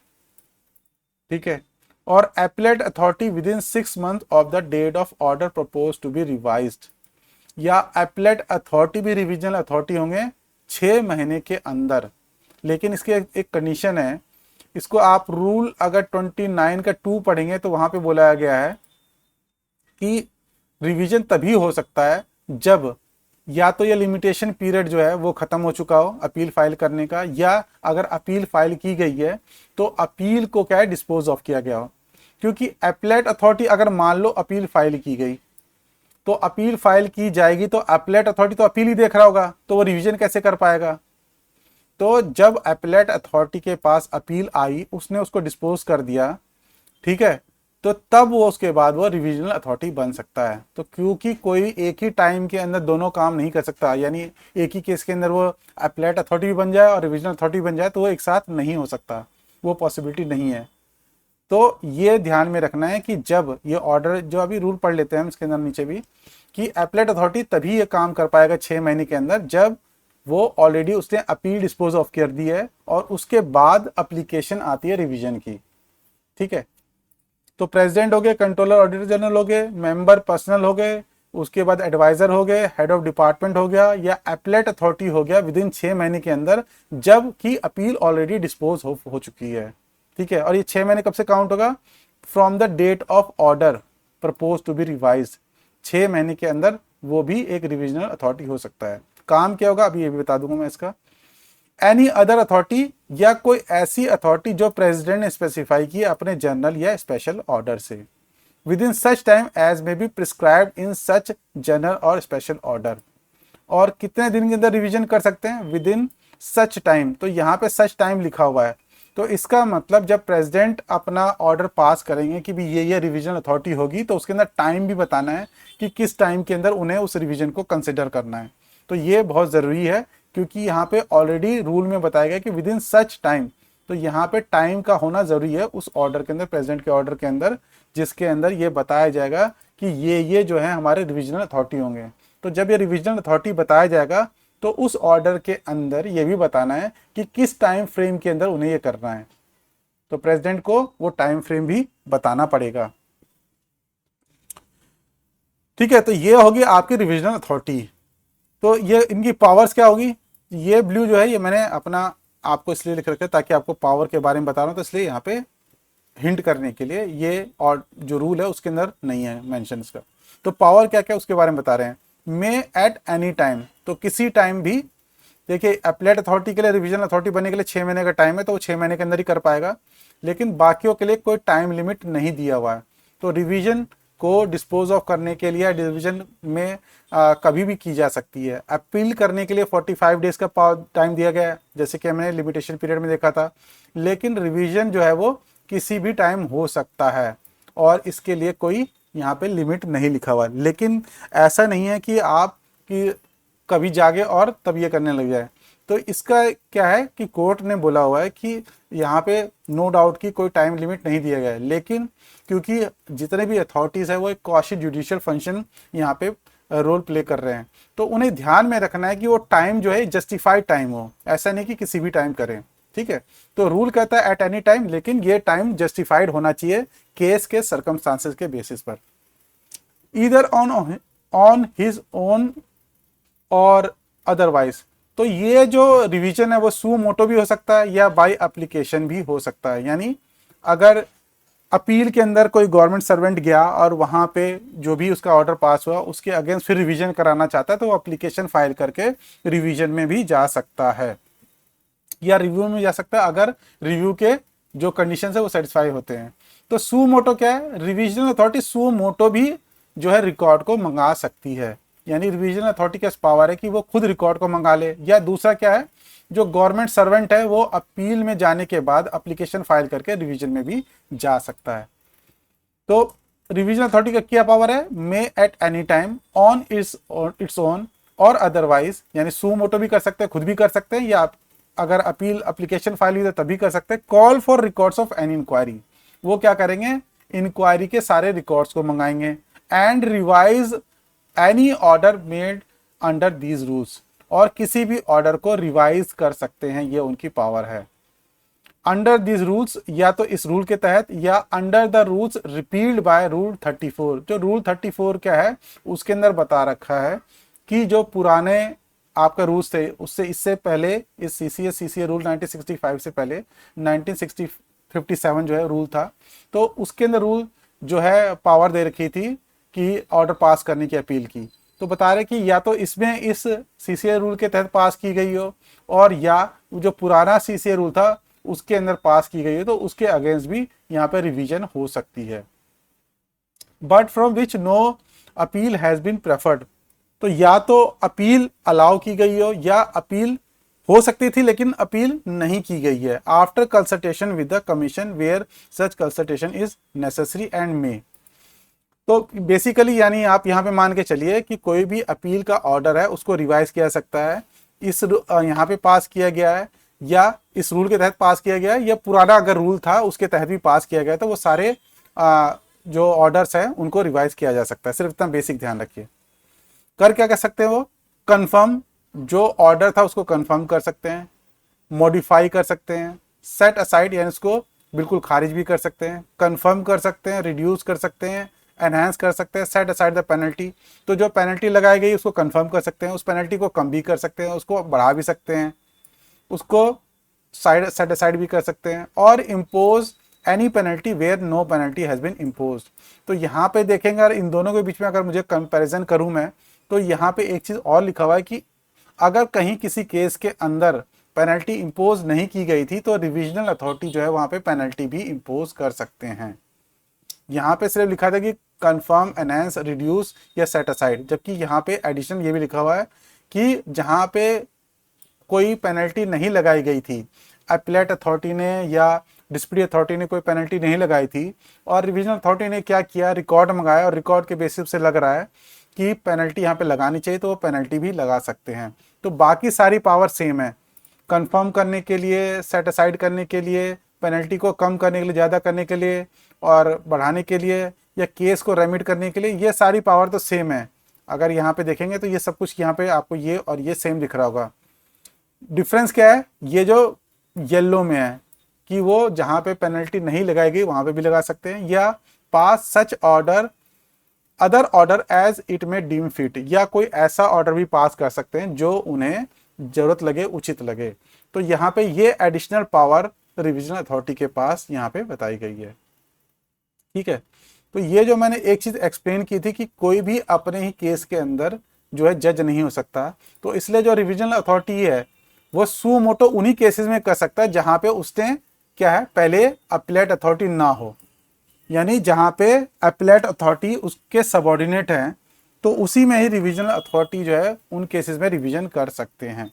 क्योंकि अगर अपीलेट अथॉरिटी भी वो खुद हुए और यहाँ पे ये इस सब क्लॉज के अंदर आ गया मामला रिवीजन के लिए, ठीक है, तो अपीलेट अथॉरिटी था, उन्होंने ही केस को देखा था अपील के अंदर। अब 6 महीने के अंदर क्योंकि वो रिवीजन अथॉरिटी भी हो सकता है, तो अगर मान लो उन्होंने गलती की और खुद ही अपना केस मंगा के उसको रिवाइज कर दिया, तो ये क्या है, एक इनअप्रोप्रिएट हो जाएगा और वो अपने ही केस के अंदर जज बन जाएंगे। तो ऐसे केसेस के अंदर क्या होना चाहिए, जो मेरा ऑब्जर्वेशन उसके अकॉर्डिंग बता रहा हूँ कि ऐसे केस में ये होना चाहिए कि अगर वो पहले से अपीलेट अथॉरिटी थे, तो जब तक कोई एप्लीकेशन फाइल नहीं की जाती उनके पास गवर्नमेंट सर्वेंट द्वारा, यानी गवर्नमेंट सर्वेंट अगर रिवीजन एप्लीकेशन फाइल करता है तो अपीलेट अथॉरिटी के पास, तो तभी उसको कंसीडर करना चाहिए उसको, ठीक है, नहीं तो उसे नहीं करना चाहिए। तो ये मेरा ऑब्जर्वेशन है जो मैं बता रहा हूँ कि क्योंकि कोई भी अपने केस के अंदर जज नहीं हो सकता, तो ये इस क्लॉज की बात कर रहा हूँ स्पेसिफिकली कि 5 के अंदर रिविजनल अथॉरिटी जो है सुओ मोटो कंसीडर ना करे अपने किसी भी केस को जिसके अंदर वो अपीलेट अथॉरिटी था, ठीक है, सिर्फ उन्हीं केस को कंसीडर करना चाहिए उन्हें जिसके अंदर जो अपीलेट अथॉरिटी था उनका सबऑर्डिनेट था। और डिसाइड, या इसके अंदर अगर यहाँ पे बात की जाए तो अगर अपीलेट अथॉरिटी को रिवीजन की पावर दी भी गई है, तो इसको रिवीजन की पावर को उन्हें तभी एक्सरसाइज करना चाहिए जब उनके पास एप्लीकेशन फाइल होती है कि रिवीजन की एप्लीकेशन फाइल हुई उनके पास, गवर्नमेंट सर्वेंट ने फाइल की, और फिर वहाँ पे कंसीडर करते हैं, तो वो बात समझ में आती है, लेकिन खुद सुओ मोटो नहीं करना चाहिए। तो ये बात ही मैंने यहाँ पे ऑब्जर्वेशन के तौर पर यहाँ पे लिख दी है मैंने कि नो वन कैन बी जज इन इट्स ऑन केस या on cause, so revisional authority should suo moto consider only those cases where which were decided by appellate authority subordinate to them, or decide any revision only on application made by the charged officer। ठीक है, तो ये बात आपको ध्यान में रखनी है। उसके बाद वही चीज बताई गई है, ये जो सेफगार्ड्स थे, जैसा कि मैंने बताया था कि कुछ सेफगार्ड्स बता रखे हैं कि जहाँ पे जो एनहांस पेनल्टी है वो मेजर पेनल्टी है, तो उसके अंदर जो प्रोसीडिंग्स हैं मेजर पेनल्टी की वो होनी चाहिए, तो वो सारे वही सेफगार्ड्स यहाँ पे बताए गए हैं कि यूपीएससी को कंसल्ट करना है, उसके अंदर गवर्नमेंट सर्वेंट को यूपीएससी एडवाइस के लिए जो है रिप्रेजेंटेशन की टाइम देना है, ये सारी बातें यहाँ पे बताई गई। तो ये आप खुद पढ़ लेंगे तो आपको समझ में आ जाएगा, वही सारी बातें यहाँ पे रिपीट की गई है, तो मैं इसको रिपीट नहीं करूँगा। ठीक है, यहाँ पे सेकंड जो प्रोवाइजो है उसकी बात कर लेते, ये अलग है। यहाँ पे सेकंड प्रोवाइजो यानी सेकंड प्रोवाइडेड दैट कहता है कि no power of revision shall be exercised by the controller and auditor general, member personnel postal services board, adviser human resource development और the head of department unless. तो ये जो यहाँ पे कैटेगरी बताई गई थी, ये सेकंड कैटेगरी यानी ये अथॉरिटीज, ये अथॉरिटी, ये अथॉरिटी, इनके केस की बात कर रहे हैं कि भी ये रिविजनल पावर को तभी एक्सरसाइज कर पाएंगे जब the authority which made the order in appeal यानी डिस्प्ली अथॉरिटी और authority which to which appeal would lie यानी एपलेट अथॉरिटी। तो जब एपलेट अथॉरिटी और डिस्प्ली अथॉरिटी दोनों ये रिविजनल अथॉरिटी के सबऑर्डिनेट हैं तभी ये रिवीजन की पावर एक्सरसाइज कर पाएंगे, ये कहता है। द कंट्रोलर ऑडिटर जनरल, ये सारे जो हैं यहाँ पे 2 से, ये जो मैंने बताया आपको कि ये 2 से लेकर यहाँ तक 4 तक ये जितने भी अथॉरिटीज़ है ये कह रहे हैं कि ये पावर तभी एक्सरसाइज कर पाएंगे जब डिसिप्लिनरी अथॉरिटी और एपलेट अथॉरिटी दोनों उनके सबऑर्डिनेट हैं, तभी ये रिवीजन में रिवाइज कर सकते हैं। ठीक है, तो ये कंडीशन है, ये ध्यान में रखने की है। When can revision proceeding commence, अब रिवीजन कब स्टार्ट हो सकता है? तो जैसे कि मैंने बताया अभी कि जनरली रिवीजन तभी पॉसिबल होता है जब एक्सपायरी हो चुकी हो लिमिटेशन पीरियड की, अपील यानी फाइल करने की जो 45 डेज का टाइम है वो एक्सपायर कर चुका हो या अपील जो है ऑलरेडी डिस्पोज ऑफ हो चुका हो। तो no proceeding for revision shall be commenced until, तो जब तक नहीं हो सकता ये रिवीजन की प्रोसीडिंग कमेंस, तब तक नहीं स्टार्ट हो सकती जब तक कि the expiry of period of limitation for an appeal, यानी लिमिटेशन पीरियड खत्म हो चुका है, 45 डेज जो है वो लैप्स हो चुके हैं और आप अपील में गवर्नमेंट सर्वेंट नहीं जा सकता है। ठीक है, उसके बाद स्टार्ट होगी, या अगर अपील वो ऑलरेडी फाइल कर चुका है तो अपील जब डिस्पोज ऑफ हो जाएगा तो उसके बाद वो रिवीजन में जा सकता है। Manner of dealing revision application, तो रिवीजन एप्लीकेशन है वो उसको कैसे डील किया जाएगा? तो डील करने का तरीका सारा वैसे ही कि सर्कमस्टांसेस को देखा जाएगा, ये सारा जो है यहाँ पे बताया था कि प्रोसीजर फॉलो किया या नहीं किया, नहीं किया तो क्या उससे कॉन्स्टिट्यूशनल राइट का वायलेशन हो रहा है या कोई इनजस्टिस हो रहा है, जो फाइंडिंग्स हैं वो एविडेंस के बेस पे है कि नहीं है, पेनल्टी एडुकेट है कि नहीं है, तो ये सारी बातें ही ध्यान में रखनी है। यानी रिवीजन के अंदर भी सारे केस को उसके मेरिट पे देखा जाता है, अपील के अंदर भी सारे केस को मेरिट पे देखा जाता है। मेरिट पे देखने का मतलब क्या हुआ कि सारे चीज़ को देखा जाता है, सारे डॉक्यूमेंट्स को देखा जाता है, सिर्फ ये नहीं देखा जाता कि प्रोविजन अप्लाई किया ही नहीं किया, इसके अंदर सारे फैक्ट, सर्कमस्टांसेस, एविडेंस, ऑर्डर सब कुछ देखा जाता है। तो अपील के अंदर भी ये सारा काम किया जाता है और रिवीजन के अंदर भी ये ही सारा काम किया जाएगा। तो an application of revision shall be dealt with in the same manner as it if it were an appeal under these rules। तो इस तरीके से रिवीजन को डील किया जाता है कि जैसे कि वो अपील ही हो। ठीक है, तो ये चीज़ ध्यान में रखना है। तो अपील में कैसे डील किया जाता है, उसके अंदर हर एक चीज़ की बारीकी को देखा जाता है, हर एक प्रोसीजर को फॉलो किया गया या नहीं किया गया सब देखा जाता है, तो पूरा मेरिट को देखा जाता है, ऐसे ही ऊपर ऊपर से नहीं देखा जाता। तो रिवीजन के अंदर भी वही किया जाता है। तो दोनों का अगर देखेंगे तो दोनों के अंदर सेम काम हो रहे हैं, लेकिन क्या है इसके अंदर अथॉरिटी जो है रिवीजन के अंदर और जो है सीनियर हो जाती है। ठीक है, एक तो ये डिफरेंस है। दूसरा, रिवीजन के अंदर पावर जो है थोड़ी ज़्यादा है। तो जैसे कि हमने देखा था यहाँ पे अपने ओन मोशन पे खुद ही अपने आप जो है रिकॉर्ड मंगा के रिवीजनल अथॉरिटी जो है ये काम कर सकती है, और कोई अगर गलती दिख रही है, मिस्टेक दिख रही है तो उसको रेक्टिफाई कर सकती है, अगर वो खुद अपील में अपीलेट अथॉरिटी नहीं थी तो। ठीक है, और दूसरा अगर हम यहाँ पे बात करें, एक यहाँ पे था कि pass such other order as it may deem fit, जैसे कि यहाँ पे नहीं लिखा हुआ। तो जनरली क्या है यहाँ पे और भी अगर कोई दूसरा कोई और ऑर्डर पास करना है, जरूरत है, तो वो भी यहाँ पे रिवीजन अथॉरिटी पास कर सकते। तो एक तरह से ब्रॉडर जो है यहाँ पे पावर है। जबकि अपील के अंदर क्या होता है, अपील को गवर्नमेंट सर्वेंट फाइल करता है, रिवीजन क्या है सुओ मोटो यानी खुद भी हो सकता है। इसी तरह से जो रिव्यू है, रिव्यू भी सुओ मोटो हो सकता है, लेकिन इसका जो स्कोप है किन केसेस में हो सकता है वो एक बहुत ही लिमिटेड स्कोप है। जब कोई नया मटेरियल या एविडेंस ऐसा सामने आए जिसके बेसिस पे लग रहा है कि जो प्रोसीडिंग हुई है या जो भी पहले हमने केस डील किया है उसका पूरा नेचर ही चेंज होएगा, तभी ये रिव्यू हो सकता है। ठीक है, तो हमने रिवीजन देख लिया, अपील भी देख लिया, अब हम रिव्यू की बात कर लेते हैं। द प्रेसिडेंट में एट एनी टाइम, तो जो रिव्यू की पावर है वो सिर्फ प्रेसिडेंट के पास है, जबकि यहाँ पे रिवीजन पावर जो प्रेसिडेंट के पास भी थी और बाकी लोगों के पास भी थी। अब एक चीज़ क्या, अगर पहली बात तो रिवीजन में अगर प्रेसिडेंट के पास रिवीजन के लिए आए तो क्या रिव्यू भी कर सकते हैं? तो जनरली क्या है, ये दोनों पावर एक साथ एक्सरसाइज नहीं हो सकती है। ठीक है, प्रेसिडेंट के पास रिवीजन में आया तो फिर यहाँ पे रिव्यू नहीं होना चाहिए, या अपील के बाद सीधा रिव्यू के बाद ही पास जो प्रेसिडेंट के पास है रिव्यू में जाना चाहिए। तो दोनों, क्योंकि आपने कोई एक चीज़ पहले डील कर ली फिर उसी के अगेंस्ट आपके पास ही नहीं जा सकते, तो इसलिए ये बार है। तो रिवीजन या रिव्यू दोनों में से एक ही फिर हो पाएगा। और जो प्रेसिडेंट का ऑर्डर है, तो प्रेसिडेंट के ऑर्डर के अगेंस्ट आप रिवीजन में तो नहीं जा सकते, ना अपील में जा सकते हैं, लेकिन रिव्यू में जा सकते हैं। अगर डिसिप्लिनरी अथॉरिटी प्रेसिडेंट ही है, उस केस में आप सिर्फ रिव्यू में जा सकते हैं कि भाई ये नया एक एविडेंस या मटेरियल था जिसके बेसिस पे ये चेंज हो रहा है, तो रिव्यू में जा सकते हैं प्रेसिडेंट के ऑर्डर के अगेंस्ट। रिव्यू में रिव्यू की पावर जो होती है वो खुद के ऑर्डर को रिव्यू किया जा सकता है, लेकिन रिवीजन में प्रेसिडेंट के ऑर्डर के अगेंस्ट आप रिवीजन में नहीं जा सकते। ठीक है, तो ये बातें भी ध्यान में रखनी है। द प्रेसिडेंट में एट एनी टाइम, तो प्रेसिडेंट किसी भी टाइम, तो यहाँ पे कोई टाइम लिमिट नहीं दे रखी कि रिव्यू कब करना है। तो जब जहाँ पे टाइम लिमिट नहीं होती तो कोर्ट ने बोला है कि आपको एक अप्रोप्रिएट टाइम के अंदर एक फैक्ट्स एंड सर्कमस्टांस को देखते हुए जो एक सही टाइम होगा उसके अंदर ये फैसला या रिव्यू या रिवीजन करना है। आइदर ऑन हिज ओन, तो खुद भी अपने चाहे तो खुद अपनी मर्जी से, या अदरवाइज या दूसरे तरीके से अगर किसी ने रिव्यू एप्लीकेशन फाइल की है तो उसके द्वारा भी जो है रिव्यू किया जा सकता है। तो दोनों ही तरीके से हो सकता है।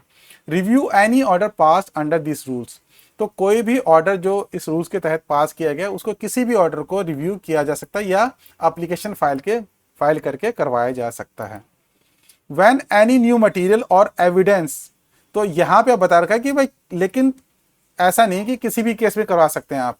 उसका कंडीशन क्या है कि जब कोई ऐसा नया मटेरियल एविडेंस आया which could not be produced और was not available at the time of passing the order, तो जब ऑर्डर को पास किया गया था उस टाइम पे ये नया मटेरियल या एविडेंस अवेलेबल नहीं था और अभी सामने आया, और इस एविडेंस के बेसिस पे ये पूरा जो है ये सर्कमस्टांसेस सारा चेंज हो जाता है केस का, और केस के अंदर एक ट्विस्ट आ जाता है, तो उसी केस में रिव्यू हो सकता है। ठीक है, which has the effect of changing the nature of the case, तो जिसकी वजह से जो केस का नेचर है वही चेंज हो जाएगा। ठीक है, जैसे कि मान लिया कि अब हम बात करते हैं कि कोई क्रिमिनल प्रोसीडिंग के अंदर किसी के खिलाफ मर्डर के चार्जेस लगे थे और मर्डर के बेसिस पे क्या हुआ था, उसको सजा दे दी गई थी, लाइफ इम्प्रिजनमेंट देगी, पूरे आजीवन कारावास दे दिया गया, और उसके बेसिस पे आपने क्या किया था, डिसिप्लिनरी प्रोसीडिंग चला के उसी ऑर्डर के बेसिस पे जो कोर्ट का ऑर्डर था उसी के बेसिस पे आपने उसको डिसमिस कर दिया था। ठीक है, बाद में क्या होता है कि जो पर्सन जिसके लिए उसके ऊपर मर्डर के चार्जेस लगे थे वो पर्सन जो है अपीयर हो जाता है किसी तरीके से। ठीक है, और फिर उस केस में क्या होगा, वो कोर्ट में तो बरी हो जाएगा, फिर आपको क्या करना पड़ेगा, यहाँ पे रिव्यू करना पड़ेगा। आप रिव्यू करके उसके जो भी ऑर्डर है उसको सेट असाइड कर सकते हैं। तो यहाँ पे ये कैसा था, एक नया मटेरियल ऐसा सामने आया जो उस टाइम पे अवेलेबल नहीं था।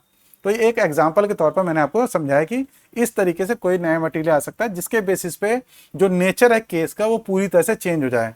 तो अगर इस तरीके का कोई केस आता है तो उस केस में यह रिव्यू हो सकता है, या कोई ऐसा नया मटेरियल आता है जिसकी वजह से पूरा केस चेंज हो जाए तो उस केस में भी रिव्यू हो सकता है। बाकी ये वही बता रखा है कि अगर कोई पेनल्टी लगा रहे हो आप, मेजर पेनल्टी और माइनर पेनल्टी, तो रीजनेबल अपॉर्चुनिटी देना है। यूपीएससी को कंसल्ट कर रहे हैं तो उसके अंदर एडवाइस के लिए रिप्रेजेंटेशन का टाइम देना है, फिर एडवाइस पे गवर्नमेंट सर्वेंट को, ये सारी बातें जो है वही है, इसको रिपीट नहीं करेंगे। तो इस तरीके से आपने देखा कि ये तीन जो है आपके मेन इंपॉर्टेंट यहाँ पे प्रोविजंस है। तो यहाँ पे मैंने एक छोटा सा नोट लिख लिया ताकि आपको बेसिकली क्या डिफरेंस है तीनों में ये समझ आए। तो अपील क्या हुआ, अपील बेसिकली एक ग्रीवांस का चैनल है। Appeal is basically A channel of grievance reducer, यहाँ पे ग्रीवांस को रिड्यूस करने के लिए बोला जा रहा है, मतलब किया जा सकता है। वेयर एज रिविजन और रिव्यू जो है वो सुओ मोटो एक्सरसाइज है पावर का, कॉम्पिटेंट अथॉरिटी का, तो वहाँ पे वो करेक्ट कर सकते हैं किसी और या किसी एरर को, मिस्टेक को रेक्टिफाई कर सकते हैं। रिव्यू जो है वो सिर्फ नए एविडेंस के बेसिस पे ही या नए फैक्ट के बेसिस पे ही हो सकता है। तो ये मोटा मोटा ये कंक्लूजन निकला इन तीनों को पढ़ने के बाद, ठीक है। और ये तीनों ही जो रूल्स हैं वो इंपॉर्टेंट है। चलिए वापस आ जाते हैं हम अपने। तो यहाँ पे 24 के बाद हमने 25, 26, 27, 28, 29, 29A ये सारा कंप्लीट कर लिया, ठीक है। आगे चलते हैं। 30 हमने ऑलरेडी पढ़ लिया था कि सर्विस कैसे करना है। सर्विस का मतलब किस तरीके से कोई ऑर्डर है, नोटिस है, इन सबको किसी पर्सन को देना है, गवर्नमेंट सर्वेंट को देना है। तो वो हमने ऑलरेडी डिस्कस कर लिया था। ब्रीफली बता देता हूँ कि जब भी कोई ऑर्डर होगा, कोई नोटिस होगा या कोई अदर प्रोसेस का मतलब कोई डिलीवरी करनी है किसी नोटिस, ऑर्डर, किसी भी डॉक्यूमेंट की, मेड और issued under this rule shall be served in person. तो ये क्या करना है, गवर्नमेंट सर्वेंट को इन पर्सन देना है या communicated to him by registered post, या दूसरा रजिस्टर्ड पोस्ट के थ्रू ही देना है। और जिस केस में वो नहीं अवेलेबल है तो लीडिंग न्यूज़पेपर से दे सकते हैं। ये कोर्ट के जजमेंट के बेसिस पे लिखा है मैंने, लेकिन जब एग्जाम में आएगा तो आपको सिर्फ यही लिखना है कि इन पर्सन दे सकते हैं या रजिस्टर्ड पोस्ट दे सकते हैं। तो ये जो मैं लिखता हूँ ये प्रैक्टिकल आपके ऑफिस में काम आएगा, लेकिन जब एग्जाम में हम किसी चीज़ को लिखते हैं तो सिर्फ रूल में क्या लिखा हुआ है उसके बेसिस पे लिखा जाता है। ये लोग, बहुत से लोग मिस्टेक करते हैं कि अपने इंटरप्रिटेशन और अपने ऑब्जर्वेशन के बेसिस पे जवाब को टिक करते हैं, ऑप्शन को टिक करते हैं। वो नहीं करना है। रूल में क्या लिखा हुआ है सिर्फ हार्ड ब्लैक एंड व्हाइट के अंदर, वही सिर्फ जो है आपको वहाँ पे ऑप्शन में टिक करना होता है। ये आपको ध्यान में रखना है। तो यहाँ पे यानी रूल 30 कहता है कि किसी को अगर सर्विस करनी है, किसी को ये ऑर्डर या नोटिस पकड़ाना है तो उसको इन पर्सन देना है या रजिस्टर्ड पोस्ट के थ्रू ही कम्युनिकेट करना है। रूल 31 है power to relax time limit and to condone delay. कौन टाइम लिमिट को रिलैक्स कर सकता है या डिले को कंडोन कर सकता है? तो इसमें मतलब कि जो भी कॉम्पिटेंट अथॉरिटी है, save as otherwise expressively provided in this rules, या तो रूल के अंदर बता ही गया होगा कि भाई इनके पास रिलैक्स करने की पावर या डिले को माफ करने की पावर है, या जो कॉम्पिटेंट अथॉरिटी इसके अंदर वो ऑर्डर पास कर रहा है, तो the authority competent under this rules to make any order may for good and sufficient reason और if sufficient cause is shown extend the time specified in these rules for anything required to be done under these rules or condone any delay। तो जैसे कि example के तौर पर बताता हूँ कि कॉम्पिटेंट अथॉरिटी है, मतलब अपीलेट अथॉरिटी है, उसके पास 45 डेज के अंदर जो है अपील चली जानी चाहिए। अगर 45 डेज के अंदर नहीं गए अपील तो रिलैक्स करने की पावर भी किसके पास होगी? अपीलेट अथॉरिटी के पास ही होगी। डिस्प्यूटरी अथॉरिटी है, डिस्प्यूटरी अथॉरिटी ने टाइम दिया गवर्नमेंट सर्वेंट को कि 15 दिन के अंदर आप ये जो है इसका रिप्रेजेंटेशन दो। अगर उसने 15 दिन के अंदर नहीं दिया और उस टाइम लिमिट को रिलैक्स करना है तो वही डिस्प्यूटरी अथॉरिटी जो है उस टाइम लिमिट को भी रिलैक्स कर सकते हैं। तो यानी जो भी टाइम लिमिट दे रहा है कि भाई इस टाइम के अंदर ये काम करना है, तो उन्हीं के पास पावर है उसको रिलैक्स करने के लिए। तो जो भी ऑर्डर पास कर रहा है कॉम्पिटेंट अथॉरिटी वही उसको रिलैक्स भी कर सकता है for good and sufficient reasons. तो ये ध्यान में रखना है कि लेकिन जो भी ये कंडोनेशन मांग रहा है, जो रिलैक्सेशन मांग रहा है, उसके पास गुड एंड सफिशिएंट रीजन होना चाहिए। ठीक है, कोई ना कोई रीजन के बेसिस पे होना चाहिए। ऐसा नहीं कि मन किया उसने नहीं किया और उसके बाद का डिले करता जा रहा है और फिर उसके अंदर कंडोनेशन मांगा जा रहा है और उसके अंदर बोल रहा है कि नहीं मुझे और फर्दर एक्सटेंशन दे दो। तो गुड एंड सफिशिएंट रीजन का होना जरूरी है अगर वो यहाँ पे रिलैक्स करने के लिए कह रहा है। तो ट्रांजिटरी प्रोविजन, जब भी कोई पुराना रूल जो होता है उसको हम हटाते हैं, रिपील करते हैं और नया रूल लाते हैं, तो हम उसके अंदर ये कहते हैं कि भी पुराने रूल के अंदर अगर किसी के खिलाफ प्रोसीडिंग चलाई गई या किसी के खिलाफ कोई अपील में हो गया तो वो खत्म तो नहीं हो जाएंगी। तो उसको क्या कहा जाता है? उसको यहाँ पे जो सिमिलर रूल्स होते हैं उसके अंदर उसको ट्रांसफर माना जाता है। तो यही चीज़ जो है ये ट्रांजिटरी प्रोविजन और रिपील एंड सेविंग के अंदर बताया गया है। तो यहाँ पे तो ये बताया गया है कि जो भी शेड्यूल पुराने रूल के अंदर थे उसको हम एज इट इज मानेंगे कि इस रूल के अंदर भी अप्लीकेबल है। तो on and from the commencement of these rules and until the publication of schedule under these rules, तो जब तक इस रूल के तहत शेड्यूल को पब्लिश नहीं किया जाता तो जो पुराने शेड्यूल थे, the schedule to the CCS classification, CCA rule 1957 and civilians in defence services CCA rules 1952, तो जो इनके अंदर शेड्यूल्स थे वो उन शेड्यूल ही अप्लीकेबल माना जाएगा। Shall be deemed to be the schedule relating to respective categories of government servant. तो ये सिर्फ यानी बेसिकली ये बताया कि जो पुराने रूल्स के शेड्यूल थे उन्हीं शेड्यूल को अप्लाई किया जाएगा जब तक कि इस रूल के तहत शेड्यूल नहीं बन जाते। तो इसका आज के टाइम पे कोई रिलेवेंस नहीं रह गया, तो ये एग्जाम में जनरली नहीं पूछा जाएगा। ठीक है, तो इसको आप चाहें तो छोड़ भी सकते हैं। मैंने वैसे बेसिकली आपको बता दिया क्या ब्रॉड आइडिया है। रिपील एंड सेवी के अंदर ये बताया गया है कि जब कोई पुराना रूल था उसको रिपील किया गया, रिपील का मतलब उसको हटा दिया गया, रिमूव कर दिया गया, तो उसके अंदर अगर उसके तहत डिस्प्यूट प्रोसीडिंग चली है, किसी का कोई अपील में आ रहा है, मान लो पुराने रूल के अंदर उसने डिस्प्यूट प्रोसीडिंग चली, अब नए रूल के अंदर वो अपील में आ रहा है, तो ऐसा तो नहीं है कि पुराने रूल जो पूरा रूल है वो सारा खत्म हो जाएंगे।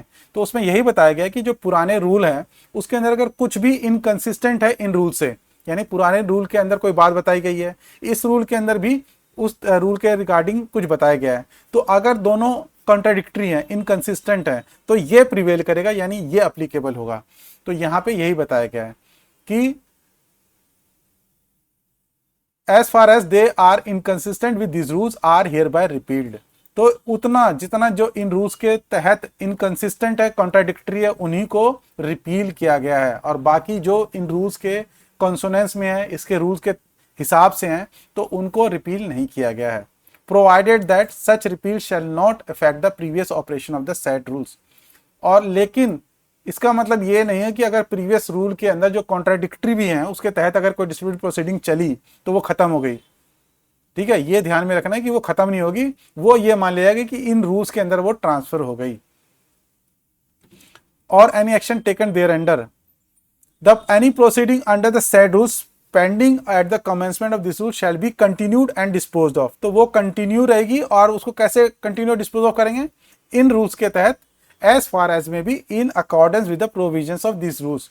तो इस रूल्स के जो प्रोविजन है उसके तहत उसको कंटिन्यू करेंगे और उसके तहत हम उसको डिस्पोज ऑफ करेंगे। Nothing in these rules shall be constituted as depriving any person to whom these rules apply any of the right of appeal which has accrued to him under these rules, notification order enforced before the commencement of these rules। तो जो भी उसका right to appeal है या कोई इस तरीके का राइट है, वो उस पर कोई भी हैम्पर नहीं होगा। The appeal pending at the commencement of this rule against the order made before the such commencement shall be considered, and order thereon shall be made in accordance with these rules as if such order were made and these rules were preferred under these rules। तो अगर पुराने rule के अंदर कुछ appeal की गई थी और उस रूल को यानी अब नए अपील के जो प्रोविजन है उसमें ट्रांसफर कर दिया जाएगा, तो मोटा मोटा यही बता रहे हैं। तो इसको मैं डिटेल में वैसे भी नहीं बताना चाह रहा, इसलिए क्योंकि ये एग्जाम में ना पूछा जाता है ना इतना इंपॉर्टेंट है। तो ये मैंने बता दिया कि रिपील एंड सेविंग्स के अंदर ये होता है कि रिपील उतना ही पार्ट होता है जो इनकंसिस्टेंट हो, पुराने रूल के अंदर जो भी चीज़ें थी वो कंटिन्यू रहती हैं, और नए रिलेवेंट प्रोविजन के अंदर उसको ट्रांसफर कर दिया जाता है या उसके तहत उसको डिस्पोज ऑफ किया जाता है। बस इतना ही आपको ये समझना है। ठीक है, कोई और इसके अंदर से नहीं बात नहीं है। रिमूवल ऑफ डाउट्स, अगर डाउट अराइज होता है इंटरप्रिटेशन को लेकर तो क्या करना है, ये इंपॉर्टेंट है क्योंकि ये तो हमेशा एप्लीकेबल रहेगा।